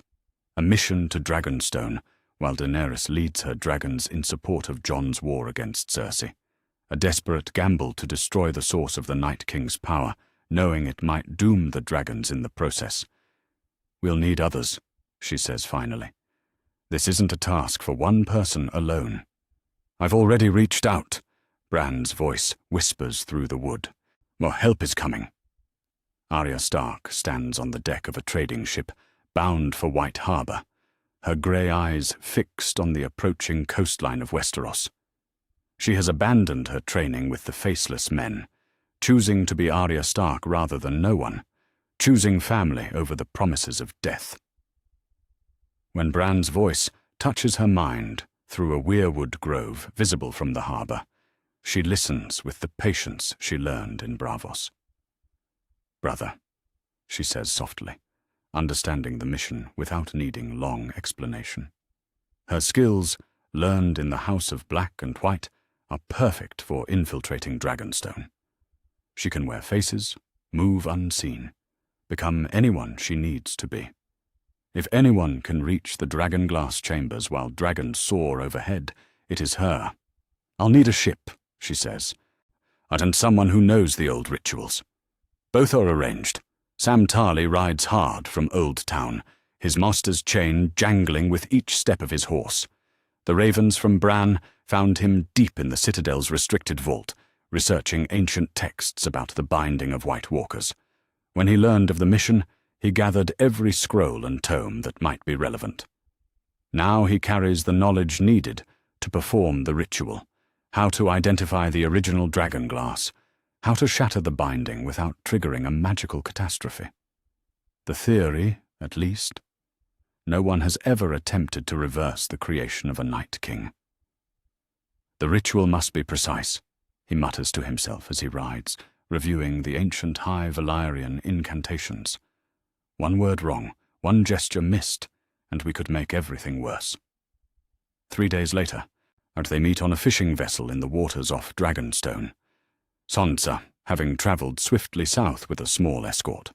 Arya, her face changed to that of a serving girl from Lys. Sam, his maester's robes replaced with the simple garb of a merchant's clerk. Above them, Dragonstone's ancient towers pierce the sky like black daggers. Somewhere on the island, Daenerys has made her base, but her dragons are not there. They fly north with their mother to support Jon's campaign against King's Landing.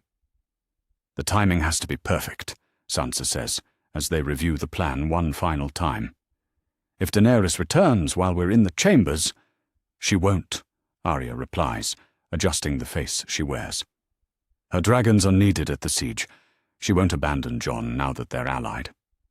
Sam spreads ancient scrolls across the vessel's small table, showing them diagrams of Dragonstone's lower levels. The original dragonglass chamber is here, beneath the Dragonmont itself. The stone there isn't just black glass, it's alive with fire, connected to every dragon egg that ever hatched on this island. They land on Dragonstone's shore in the pre-dawn darkness, moving like ghosts across the black sand. The island feels empty without its dragons, but that emptiness brings its own dangers. Without Daenerys and her dragons present, Dragonstone's defenses rely on conventional guards, who might be more suspicious of strangers. Arya leads them through passages she memorizes from Sam's maps, her borrowed face allowing her to nod to guards who assume she belongs. They descend deeper into the island's heart, following stairs carved from living rock, moving toward chambers that have existed since dragons first came to Westeros. The Dragonglass Chamber lies at Dragonstone's core, a natural cave expanded by human hands centuries ago. Veins of black glass run through the walls like frozen lightning, pulsing with inner heat that has nothing to do with fire. The air itself thrums with power, magic so old and deep that it predates the Seven Kingdoms. Here, Sam whispers, consulting his texts by torchlight. This is the source. The dragon glass that created the first Night King came from this chamber. Sansa stares at the walls, at the black stone that gleams like dark stars. She can feel the magic in it, a power that calls to something deep in her blood. How do we know which piece to destroy? We don't destroy a piece, Sam says grimly. We have to shatter the entire formation, to break the connection at its source. But as he begins to prepare the ritual, laying out tools brought from Old Town's vaults, they make a terrible discovery. The dragonglass formations aren't separate from the dragon magic. They're part of it. Veins of black stone connect to chambers above where dragon eggs once incubated. The network of glass and stone that powers the Night King also channels the magic that allows dragons to exist in this world. If we break this, Sam says slowly, his face pale in the torchlight, we might not just free Jon. We might kill every dragon in the world. The three siblings stare at each other in the chamber's eerie glow, understanding the weight of the choice before them. Save Jon's soul at the cost of the dragons that could protect the realm, or leave their brother trapped in undeath to preserve creatures that might be the only weapons capable of stopping Cersei's madness. We have to try, Sansa says finally. Jon would choose the realm over himself, but if there's any chance... Arya nods, her borrowed face set with determination. He's our brother. Sam begins the ritual, speaking high Valyrian words that haven't been heard in centuries. The dragonglass responds to his voice, humming with power that makes the chamber walls vibrate. He raises the special hammer brought from Old Town, forged from iron taken from a fallen star. But as he prepares to strike the crucial blow, footsteps echo in the passages above. Daenerys Targaryen has returned to Dragonstone. Her voice carries down the stone corridors, speaking urgently to her advisors. Ready the ships for another sortie north. Jon's forces need support at King's Landing, and Cersei has more wildfire than we expected. The three conspirators freeze as the footsteps grow closer. In moments, the Dragon Queen will discover them in her most sacred chamber, preparing to destroy the source of her dragon's power. Do it, Sansa whispers urgently. Now, before she stops us.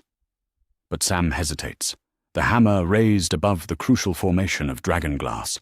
Through the stone walls they can hear Drogon's roar as the great dragon lands in Dragonstone's courtyard. If they proceed, that mighty voice might be silenced forever. I can't, Sam breathes. Not without knowing for certain what will happen. The footsteps stop just outside the chamber entrance. I thought I heard voices, Daenerys says, her voice carrying clearly through the stone. Check the lower levels. Arya draws a dagger, ready to fight their way out if necessary. Sansa's hand moves to her own blade, prepared to face a dragon queen's wrath. Sam clutches the hammer, still paralyzed by the magnitude of the choice. And in that moment of terrible indecision, Daenerys Targaryen enters the chamber. Her violet eyes take in the scene instantly. The ritual tools, the ancient texts, the hammer poised above her island's heart. When she speaks, her voice carries the authority of dragons and the steel of someone who has conquered cities. Stop! The single word echoes through the chamber like a command that could shake mountains. Sansa meets the Dragon Queen's eyes without flinching. We're trying to save my brother. By destroying my dragons? Daenerys steps closer, and the temperature in the chamber rises as her legendary temper flares. By killing the only weapons that can stop Cersei's wildfire from consuming King's Landing? Jon is family, Arya says simply, her dagger still ready. Family means more than dragons. Daenerys looks at the three siblings, at their desperate love for their transformed brother. In their faces, she sees the same loyalty that drives her own choices, the same willingness to sacrifice everything for those they love. For a long moment, the chamber falls silent except for the distant sound of waves against the Dragonstone's shores and the deeper thrumming of magic in the walls. When Daenerys finally speaks, her words will determine not just Jon's fate, but the future of dragons in the world. Put down the hammer, she says to Sam, or there has to be another way.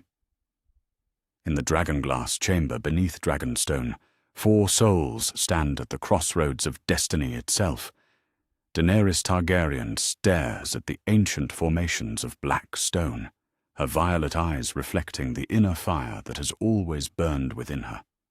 Around her, the Stark children wait in silence. Sansa with her hand on her sword, Arya ready to fight or flee. Sam clutching the ritual texts that could change everything. Explain, Daenerys commands, her voice echoing off the chamber walls. Tell me exactly what you believe this will accomplish. Sam steps forward, his master's training giving him courage, despite the Dragon Queen's legendary temper. Your Grace, the dragonglass formations here are the source of the Night King's power. They connect to every piece of dragonglass ever carved from this island, including the daggers that created the first Night King. And my brother, Sansa adds, meeting Daenerys' gaze without flinching. Jon was transformed by the same magic. If we can sever the connection at its source, you might free him from the curse, Daenerys finishes. But at what cost? These formations are part of Dragonstone's very foundation. They channel the fire that allows my dragons to exist in this world. Arya shifts slightly, her borrowed face showing no emotion. Dragons can be replaced. Brothers cannot. Can they? Daenerys' voice carries the edge of someone who has lost too much already. Do you know how many dragon eggs exist in all the world? Do you understand that without my children, Cersei's wildfire will turn King's Landing into a funeral pyre? The chamber falls silent as the weight of the choice settles over them. Above their heads, they can hear Drogon's restless movements in the courtyard, the great dragon sensing his mother's distress. It is Sam who breaks the silence, his voice soft but certain. There might be a way to minimize the damage. If we heat the dragonglass with dragonfire before shattering it, we might be able to redirect some of the magical energy instead of destroying it entirely. Daenerys looks at the young Maester with new interest. Explain. Dragon flame isn't just fire, it's magic made manifest.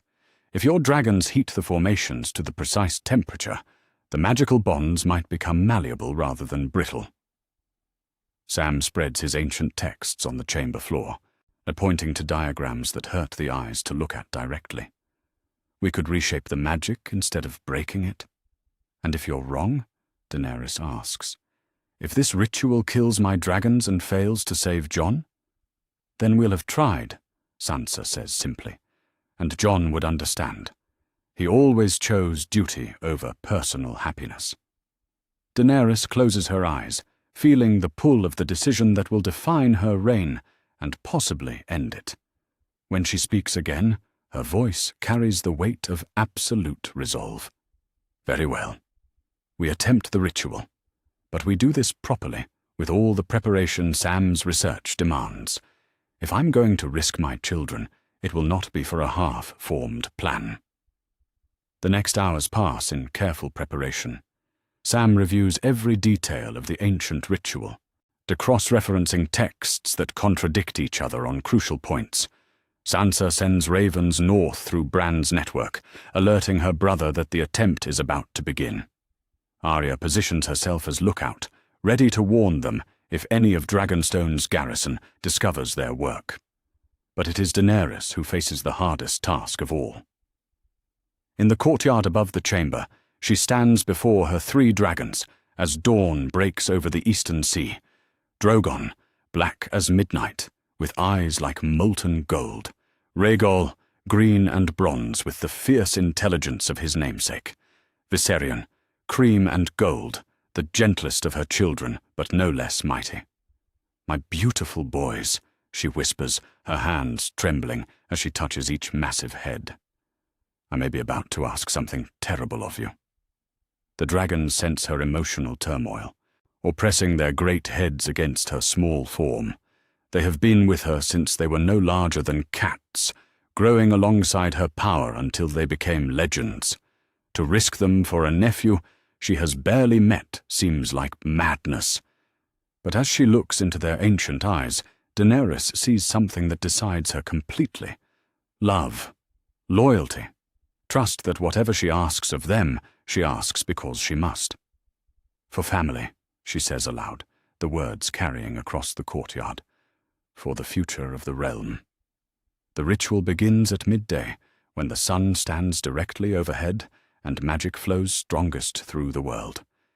In the dragonglass chamber, Sam has arranged his tools with scientific precision.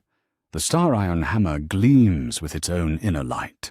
Our ancient High Valyrian texts lie open to pages that describe magics older than the doom of Valyria. Arrangements of candles and precious stones focus mystical energy according to formulas that predate the Targaryens. Bran's voice comes through the weirwood network, speaking through a growing tree whose roots have found their way into Dragonstone's foundations. I can see Jon at Harrenhal. He senses something happening. The ritual will draw him here. Good, Daenerys says, though her face is pale with the effort of what she's about to attempt. He should be present when we either save him or doom us all. She leads her dragons down into the expanded chamber, through passages carved wide enough for their bulk. The ancient space fills with their presence, their dragonfire reflecting off black glass walls until the entire room seems to burn with inner light. Begin the heating process, Sam instructs, consulting his texts. The formations must reach exactly the temperature of molten gold, hot enough to make the magic malleable, not so hot that it shatters. Daenerys speaks to her dragons in High Valyrian, her voice carrying the authority of blood and magic. Drogon, gentle flame, as when you were learning to fly. The great black dragon breathes carefully, his fire barely more than a whisper compared to his true power. Where his flame touches the dragon glass, the black stone begins to glow like stars trapped in midnight. More heat, Sam says, monitoring the temperature with instruments brought from the citadel. Rhaegal, now.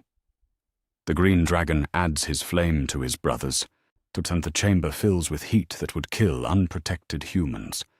But Daenerys stands in the fire as she has since Khal Drogo's funeral pyre, her Targaryen blood protecting her from the flames that would consume anyone else. Now Viserion, carefully. The cream-colored dragon breathes, and the dragon glass formations reach the precise temperature Sam's calculations demand. The black stone glows like captured sunset, malleable as clay in a potter's hands. "Now!" Sam shouts, raising the star iron hammer, while the magic is fluid. But as he prepares to strike, something goes wrong. The magical energy in the chamber suddenly spikes beyond all calculation. The dragon glass doesn't just heat, it begins to sing with a sound that bypasses the ears and strikes directly at the soul. The dragons roar in distress as the magic that connects them to the stone formations pulls at their very essence. "Something's happening!" Sansa cries over the rising magical storm. "The dragons!" Daenerys feels it through her bond with her children, their life force being drawn into the glowing stone, their fire being channeled into magic older than memory. Drogon staggers, his great form shuddering as power flows out of him. Rhaegal collapses to his knees, his golden eyes dimming. Viserion's roar becomes a cry of pain that echoes through the island's foundations. "Stop the ritual!" Daenerys screams, reaching toward her dying children. "I can't," Sam replies, fighting to maintain control of forces beyond his understanding. "The magic is self-sustaining now. We have to complete it, or risk an explosion that could destroy the island." Through the weirwood network, Bran's voice cuts through the chaos. "Jon is here. He's landed on the shore." Above them, they hear the sound of running feet as Jon Snow, the Night King, races through Dragonstone's corridors with inhuman speed. The magical ritual has called to him across hundreds of miles, drawing him to the source of his transformation like a lodestone draws iron. In the chamber, the dragon glass reaches the critical moment. Sam brings the hammer down with all his strength, striking the precise point where all the formations converge. The sound that follows defies description. It is the death cry of ancient magic, the breaking of bonds forged in the first days of the world, the scream of power being redirected against its nature. The dragons collapse completely, their massive forms falling like mountains. Daenerys feels the connections that have defined her life, severing one by one, the voices in her mind growing silent, the fire in her blood cooling to mere mortality. But in Harrenhal, 100 miles to the north, Jon Snow suddenly screams. The ice-blue glow fades from his eyes, replaced by the grey of House Stark. The supernatural cold that has surrounded him since his resurrection begins to dissipate. The army of the dead that serves him wavers as their master's power fluctuates wildly. For a moment, it seems the ritual has worked perfectly. Then Jon collapses, his body racked by convulsions as two forms of magic war within him. The Night King's power fights against its breaking, while his human soul struggles to reclaim control of his flesh. At Dragonstone, the magical explosion reaches its peak. The dragonglass formations shatter completely, sending shards of ancient stone flying through the chamber. The dragons lie motionless, their great chests barely rising and falling. Daenerys kneels among them, tears streaming down her face as she feels their pain through bonds that grow weaker with each passing second. But they are alive, diminished, weakened, perhaps never again to be the terrible forces they once were, but alive. Jon Snow bursts into the chamber just as the last echoes of shattering stone fade away. He looks human again, pale and exhausted, but human. The blue fire has left his eyes, replaced by the grey warmth Daenerys remembers from their meeting at the Twins. When he speaks, his voice carries no supernatural authority, only the tired words of a man who has endured too much. "What have you done?" he whispers, seeing the fallen dragons and the devastated chamber. "What we had to," Daenerys replies, her own voice hoarse from screaming. "What family does for family." Jon helps her to her feet, and for the first time since his transformation, his touch brings warmth instead of killing cold. But as he moves, shadows seem to cling to him, and frost still forms briefly where his feet touch stone. "The magic didn't break cleanly," Sam observes, consulting his instruments with shaking hands. You're human again, Jon, but not entirely. Some of the Night King's power remains. How much? Sansa asks, relief and worry warring in her voice. Jon closes his eyes, testing his abilities with the caution of a man handling fire. I can still hear the dead, or still command them, though not as absolutely as before. The cold answers when I call it, but it doesn't consume me. He opens his eyes and looks at Daenerys, at her dragons lying motionless in their shared weakness. You gave up everything for me, he says softly. Your power, your children's strength. Why? Because you're family, she replies simply. Because you would have done the same. Around them, Dragonstone settles into an unnatural quiet. The magical energies that have pulsed through the island for millennia have been broken and redirected. The dragons that once ruled the skies now struggle to lift their great heads. But Jon Snow is human again, or as human as he can be after walking among the dead. The war against Cersei will be fought without dragons burning from the sky, but it will be fought with a king who remembers both life and death, who commands the loyalty of the living and the respect of the grave. In the aftermath of their desperate gamble, as they help the wounded dragons and plan for a campaign that must now rely on mortal strength, one truth becomes clear to all of them. The Game of Thrones has changed forever, and sometimes the greatest victories come at prices that make them feel like defeats. King's Landing burns beneath a sky the color of old blood. The great city has never seen a siege like this one. From the north come Jon Snow's forces, living men marching alongside the dead, their breath steaming in the unnatural cold that still follows their transformed commander. From the east arrive Daenerys Targaryen's remaining forces, unsullied spears glittering in formation, Dothraki horsemen restless without their Khaleesi's dragons soaring overhead. Above the city, only one dragon flies. Drogon circles weakly, his great wings laboring with each beat. The ritual at Dragonstone has left him a shadow of his former self, barely able to carry his mother's weight. Rhaegal and Viserion remain on Dragonstone, too weak to fight, too proud to die. The sight of the diminished dragon fills the city's defenders with hope, even as it breaks Daenerys' heart. Jon stands on a hill overlooking King's Landing's walls, his grey eyes studying the defences Cersei has prepared. He looks human again. The ice-blue glow is gone from his gaze. The killing cold no longer emanates from his skin. But shadows cling to him like living things, and frost still forms where his feet touch the ground.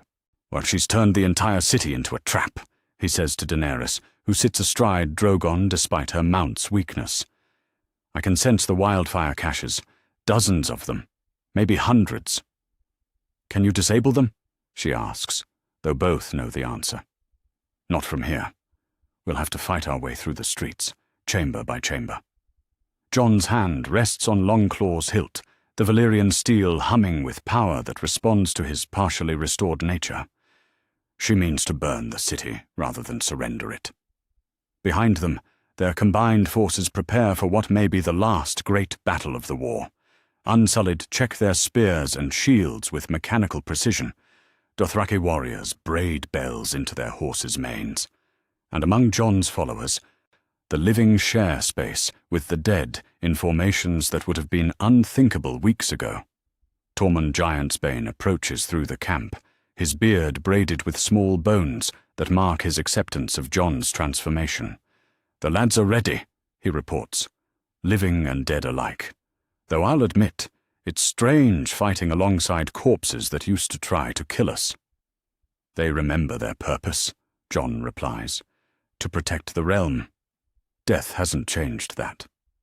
Within King's Landing's walls, Cersei Lannister stands in the Red Keep's throne room, her crown catching the light of torches that burn green with wildfire residue. The Iron Throne behind her gleams with fresh significance. She sits upon it now as queen in her own right, having cleared away the obstacles that once constrained her power. "Your Grace," Qyburn reports, his pale hands folded within his sleeves. "The enemy forces are taking position. Our scouts report that Jon Snow appears different, more human than the previous reports suggested. Human or monster, he still dies when steel finds his heart," Cersei replies, though her green eyes betray concern. "And the Dragon Queen?" "Her great dragon barely stays aloft. The other two remain at Dragonstone. Whatever they did during their ritual, it cost them dearly."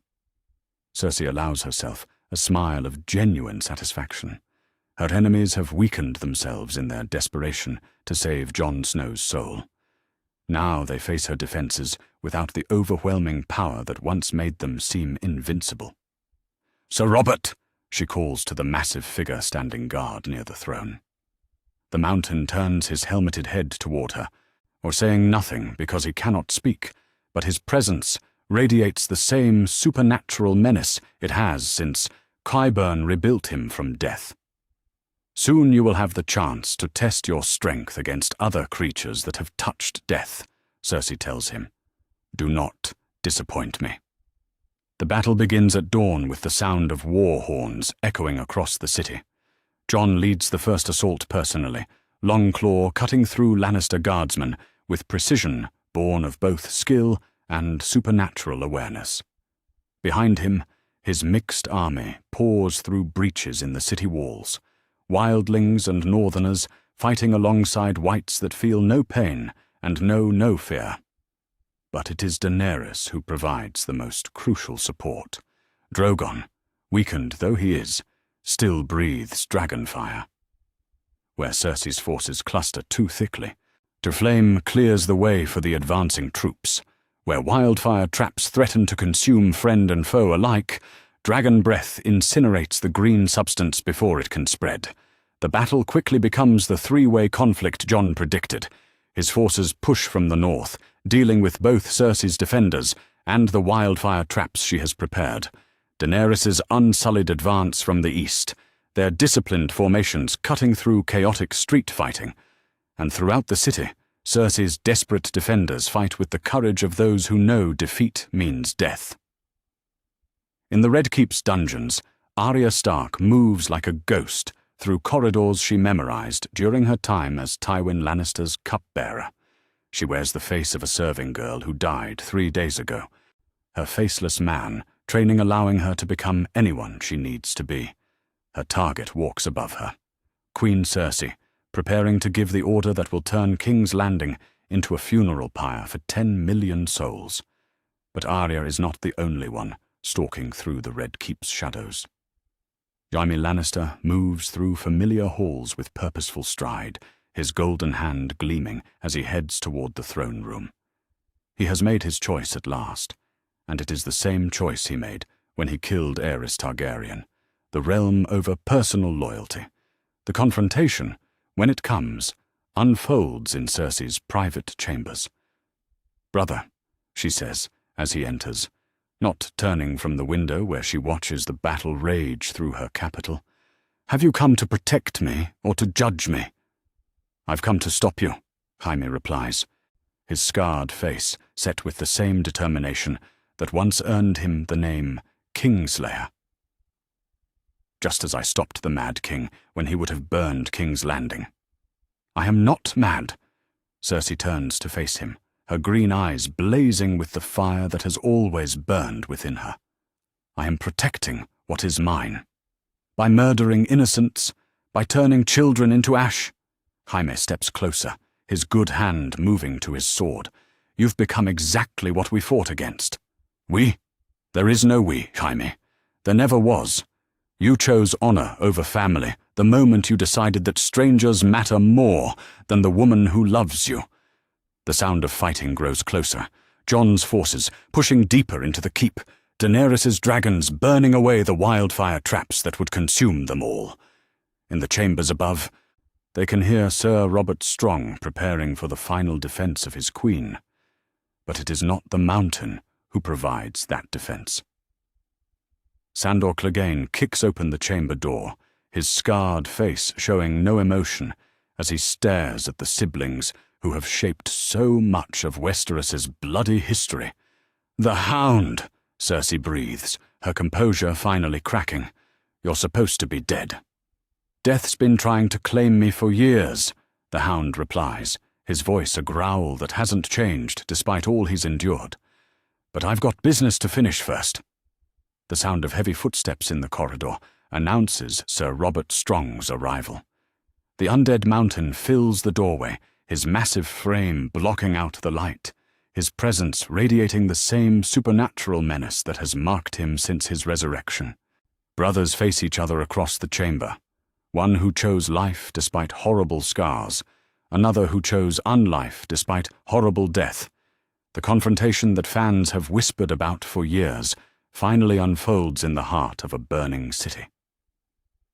The mountain moves first, his massive sword cutting through air that screams with the force of his blow. But the Hound has been preparing for this moment since childhood, and he meets his brother's attack with skills honed by years of survival. Steel rings against steel in the chamber, while the city burns around them. The mountain's strength is inhuman, but the Hound's hatred is older and deeper than death itself. It is during this clash of brothers that Jaime makes his final choice. Cersei reaches for the signal horn that will ignite every wildfire cache in King's Landing simultaneously. Her finger touches the brass as Jaime's hand closes around her throat. "I'm sorry," he whispers, tears streaming down his scarred face. "I loved you more than honor, more than duty, more than life itself. But I cannot let you become this." Cersei claws at his hand, her green eyes wide with betrayal and rage. "Jaime, please!" "I saved King's Landing once," he says, his voice breaking. "I'll save it again." His grip tightens, and Queen Cersei Lannister dies in her brother's arms, her dreams of absolute power ending in the same chamber where they began. Across the room, the Hound finally overcomes his monstrous brother. The mountain's head rolls across the floor, separated from his massive body by a blade, guided by a lifetime of hatred and perfectly timed revenge.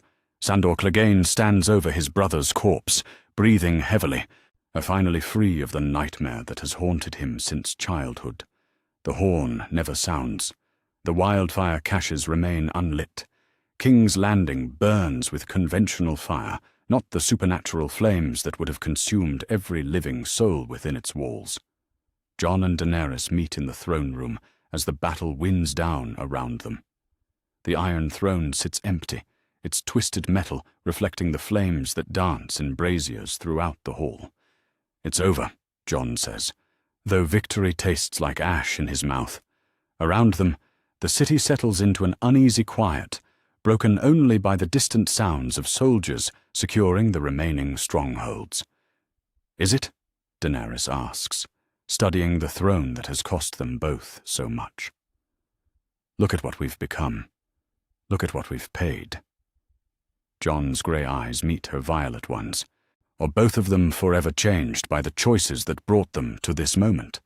He retains enough of the Night King's power to command the dead, but his humanity prevents him from using that power without restraint. She commands armies and dragons, but the ritual at Dragonstone has left her mortal in ways she hasn't been since Drogo's funeral pyre. Neither of them is who they were when this war began. Neither of them can return to what they once hoped to be. But they have won. King's Landing stands, its people live, and the wheel Daenerys once promised to break lies in pieces around the empty throne. "We'll find a way forward," Jon says finally. "We always do." Outside the throne room windows, the sun rises over a city that almost died, but chose to live instead. The Game of Thrones has ended, but the work of rebuilding has just begun. And winter came to King's Landing, but spring might yet follow if they're strong enough to plant the seeds. The Iron Throne sits empty in a hall that has seen too much blood. King's Landing still smoulders 3 days after the siege ended, but the great sept bells ring for the living rather than the dead. The wildfire massacre that would have consumed 1 million souls never came to pass, though the cost of that salvation weighs heavily on those who paid it. Jon Snow stands before the twisted metal seat that has defined power in Westeros for 3 centuries, his grey eyes studying the 1,000 swords that were melted together by dragonfire. He looks human again, but shadows cling to his form like living things, and the stone beneath his feet bears a thin coating of frost that never fully melts. "It calls to you," Daenerys says from beside him, her voice hoarse from the smoke and battle. "The throne, even after everything, part of you wants to claim it." "Part of me," Jon admits, his breath visible in the supernatural cold that still emanates from his partially transformed nature. "But I know what I am now. What I would do to anyone I touched with these hands." Behind them, the great hall fills with the sound of approaching footsteps.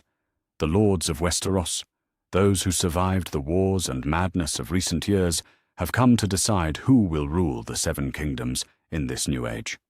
Tyrion Lannister enters first, his small form moving with the careful dignity of a man who has counseled queens and seen kingdoms rise and fall. Behind him come the survivors, Lord Tarly from the Reach, Lord Royce from the Vale, and Lady Mormont from Bear Island, her young face set with determination that belies her age. But it is Sansa Stark who commands the most attention as she enters the throne room. The eldest surviving Stark daughter wears the colours of her house with pride, her auburn hair braided with the direwolf pins that mark her as Lady of Winterfell. She has grown into the role that circumstances forced upon her, becoming the voice of the North in a world that desperately needs stability. Your Grace," she says, nodding to both Jon and Daenerys with formal courtesy that barely conceals the family bonds beneath. "The lords of Westeros have asked me to speak for them in this matter." "Then speak," Daenerys replies, though her violet eyes show exhaustion that goes deeper than physical fatigue. The ritual at Dragonstone has left her mortal in ways she hasn't been since her dragons first hatched, and the weight of that mortality presses down on her like chains. "The realm needs a ruler," Sansa begins, her voice carrying clearly through the great hall. "But it needs the right ruler, someone who can heal the wounds left by years of war and supernatural conflict." She looks directly at Jon, her blue eyes reflecting both love and terrible understanding. "We all know what you sacrificed to save the realm, but we also know what you became in the process. A king who brings winter wherever he walks, whose touch means death for the living. Such a king cannot sit the Iron Throne." Jon nods slowly, having already reached the same conclusion. "I withdraw any claim I might have had. Or the realm needs someone who can touch their subjects without killing them." Tyrion steps forward, his clever eyes moving between the 2 Targaryens who have shaped the last year of Westeros politics. "Your Grace," he addresses Daenerys, "you have the strongest claim, by blood. Your dragons may be weakened, but your armies remain. You could take the throne if you chose." "Could I?" Daenerys asks, and for the first time in years, she sounds unsure of herself. "Look what I've become, Tyrion. Look what we've all become. The woman who promised to break the wheel has been broken by it instead." She moves to the great window, looking out over the city that bears the scars of siege and supernatural conflict. In the distance, smoke still rises from buildings damaged in the fighting, while Drogon circles weakly overhead, a shadow of the mighty creature he once was. "I came to Westeros with fire and blood," she continues.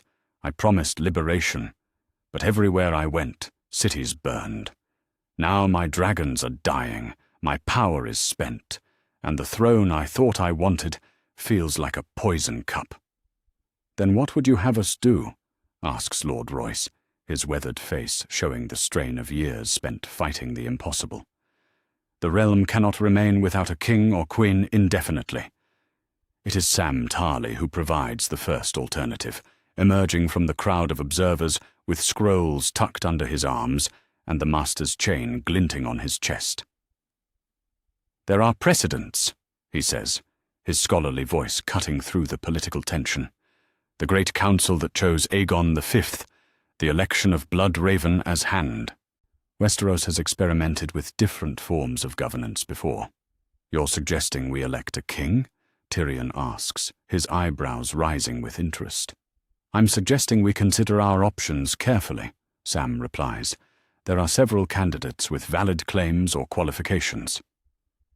As if summoned by his words, Gendry Baratheon steps forward from among the crowd. The blacksmith's bastard has grown into a strong young man, his features clearly showing Robert Baratheon's bloodline. He wears simple leather and steel, but there is nobility in his bearing that comes from within rather than birthright. I never asked for a crown, he says honestly, his voice carrying the rough accent of Flea Bottom. But if the realm needs a Baratheon, I'll serve as best I can. Robert's bastard, Tyrion muses. They're studying the young man with calculating eyes. Legitimized by royal decree, with the strength to unite the Stormlords and possibly others, it has merit. But Sansa shakes her head. The realm has had enough of bastards claiming thrones through force of arms. We need something different, something new. What are you proposing? Jon asks, though he suspects he already knows. Independence for the North, Sansa replies without hesitation. We've bled enough for southern ambitions. Let us rule ourselves as we did for 8,000 years before Aegon's conquest. The hall erupts in murmurs at this unprecedented suggestion. Northern independence has been whispered about for generations, but never declared so boldly in the throne room itself. And the other kingdoms? Daenerys asks. Would you see the 7 kingdoms shattered into 7 separate realms again? Perhaps that's what they need, Sansa counters. Perhaps Aegon's dream of unity died with the dragons that enforced it. Let each kingdom choose its own path. Lady Mormont steps forward, her young voice carrying surprising authority. The North would follow, Queen Sansa. We've seen what southern kings bring us: war, death, and supernatural nightmares. We choose to stand alone. The debate continues for hours, with lords arguing over precedent and pragmatism, while the Iron Throne sits empty above them all. Some support Gendry's claim as Robert's heir. Others advocate for a great council to choose from among the great houses. A few even suggest that Daenerys should rule, despite her own doubts. But as the sun sets over King's Landing, at painting the throne room in shades of gold and crimson, Jon makes a decision that surprises them all. I have a different proposal, he says, his voice carrying the authority of someone who has commanded both the living and the dead. The realm faces threats that conventional kingship cannot address: supernatural dangers, ancient magic stirring, things that exist beyond the normal world of politics and power. He steps away from the Iron Throne, moving toward the great doors that lead out of the hall.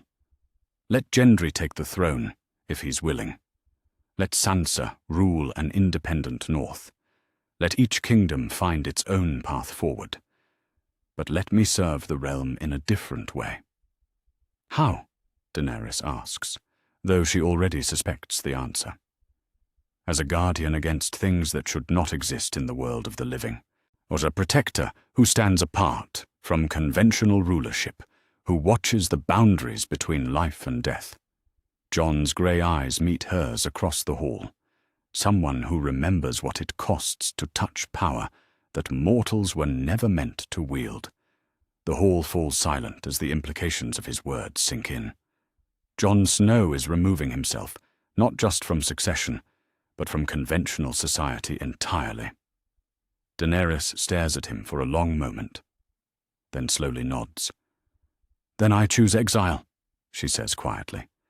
Essos holds cities I conquered but never properly ruled. Perhaps I can find redemption in trying to heal what I once broke. Your Grace, Tyrion protests. Surely there's another way. There isn't. She cuts him off gently.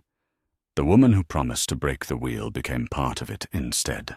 What the only way to truly break it is to walk away from it entirely.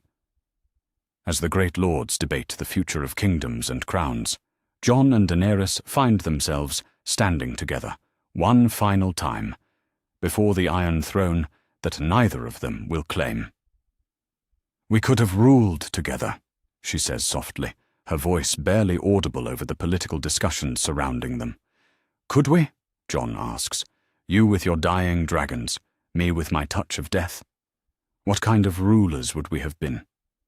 "Terrible ones, probably." Daenerys allows herself a sad smile. "But we saved the realm from Cersei's madness. That has to count for something." "It counts for everything," Jon replies.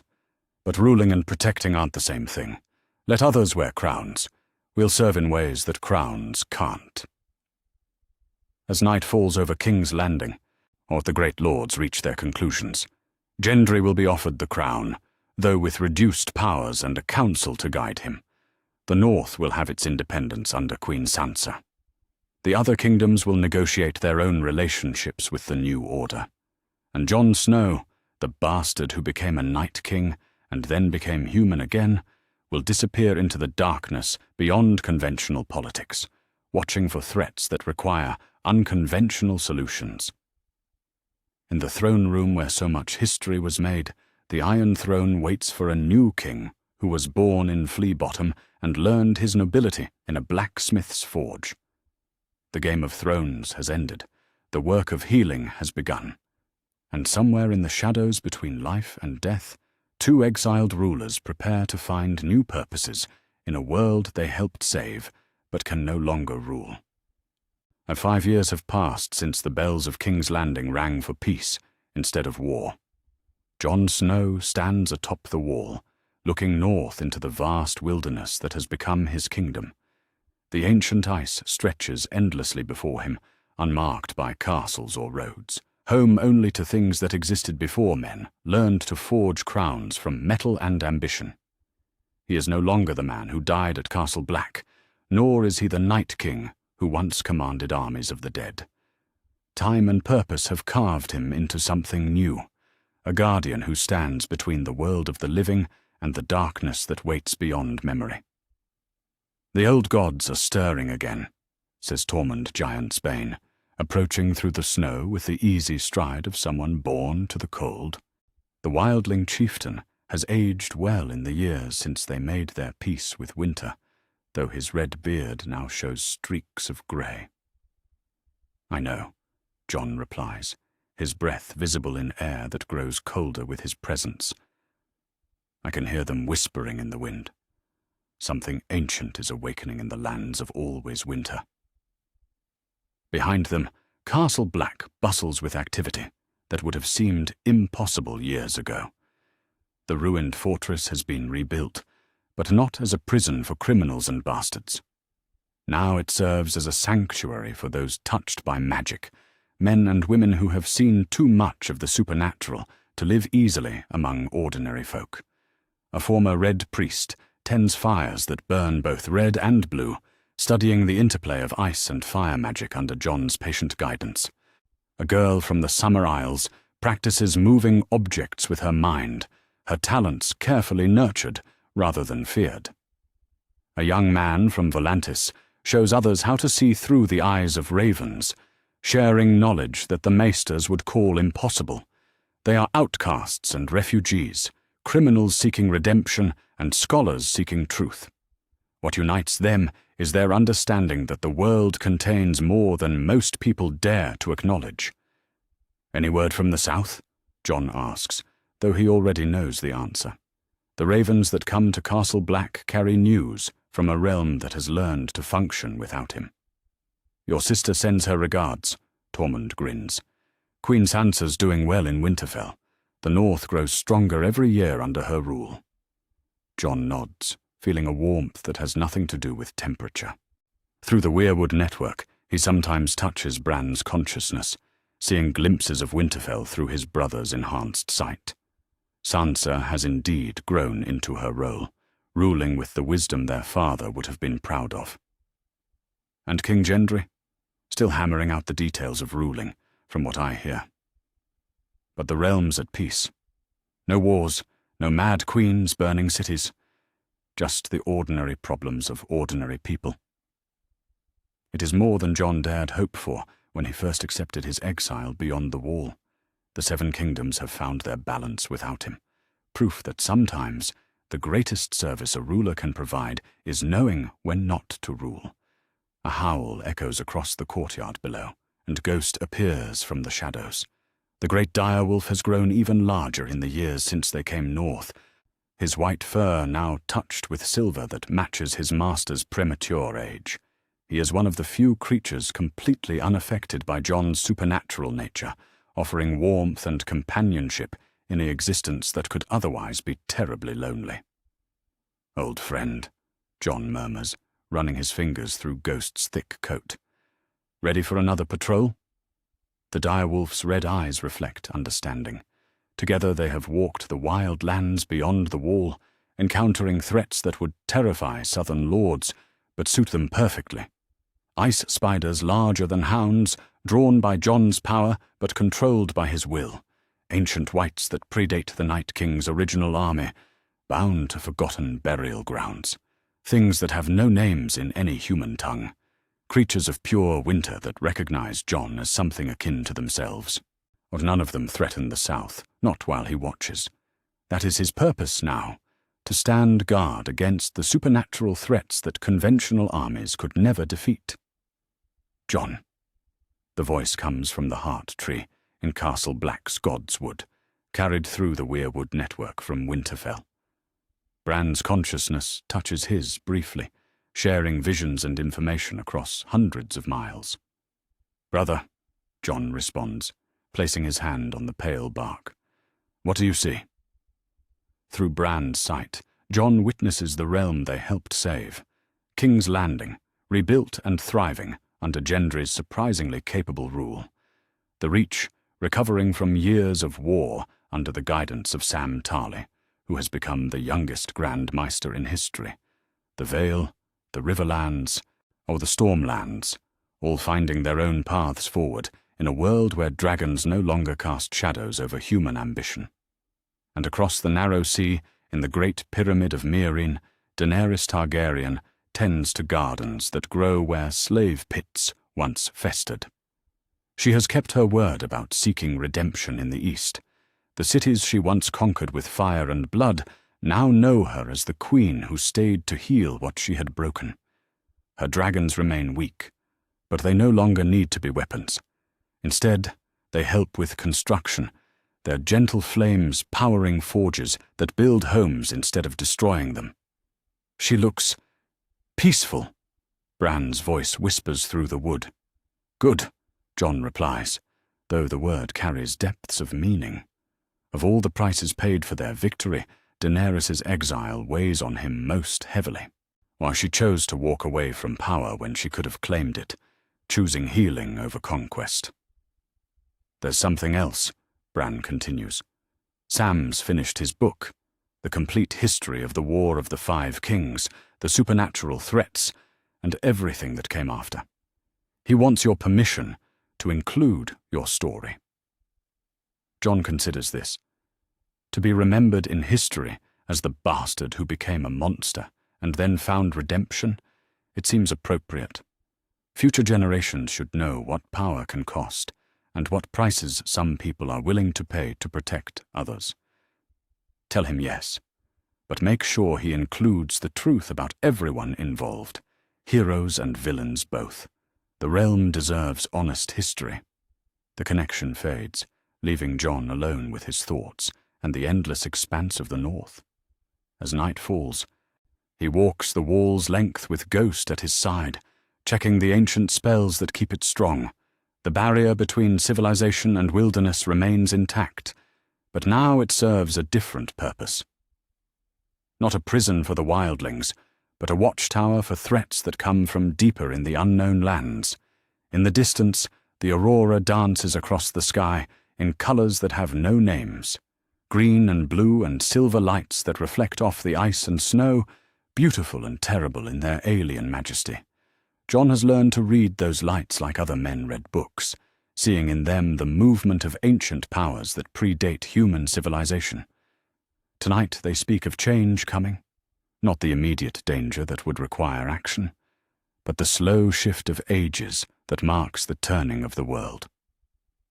The old gods sleep fitfully, and their dreams will eventually birth new threats. But not tonight. Tonight, there is peace. Jon reaches the wall's eastern end and turns back, beginning the patrol that has become his nightly ritual. Ghost ranges ahead, his supernatural senses alert for anything that might threaten the realm they have sworn to protect. Above them, the stars wheel in their courses, indifferent to human ambition and suffering. Yet Jon finds comfort in their constancy. Men scheme and fight and die, but the stars endure. The wall endures.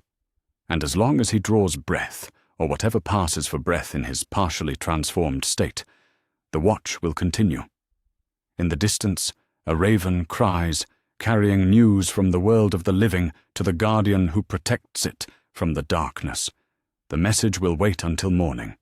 For now, there is only the eternal rhythm of duty, the comfort of Ghost's presence, and the knowledge that sometimes the greatest glory comes not from wearing a crown, but from choosing to stand in the cold so others can sleep safely in warm beds.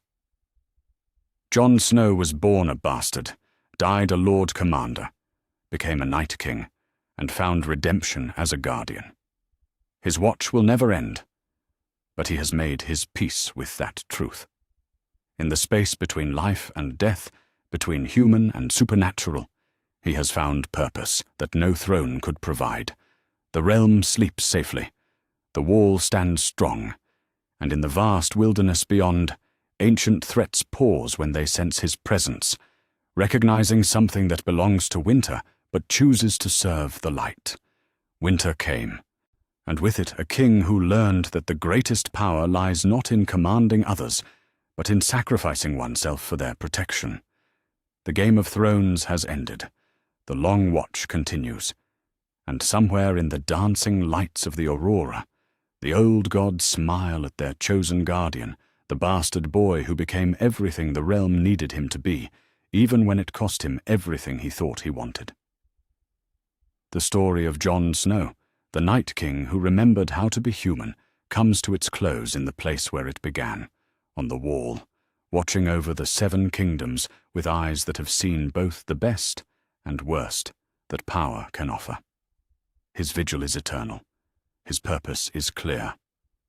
And for the first time since he drew his first breath in Winterfell's halls, Jon Snow is exactly where he belongs,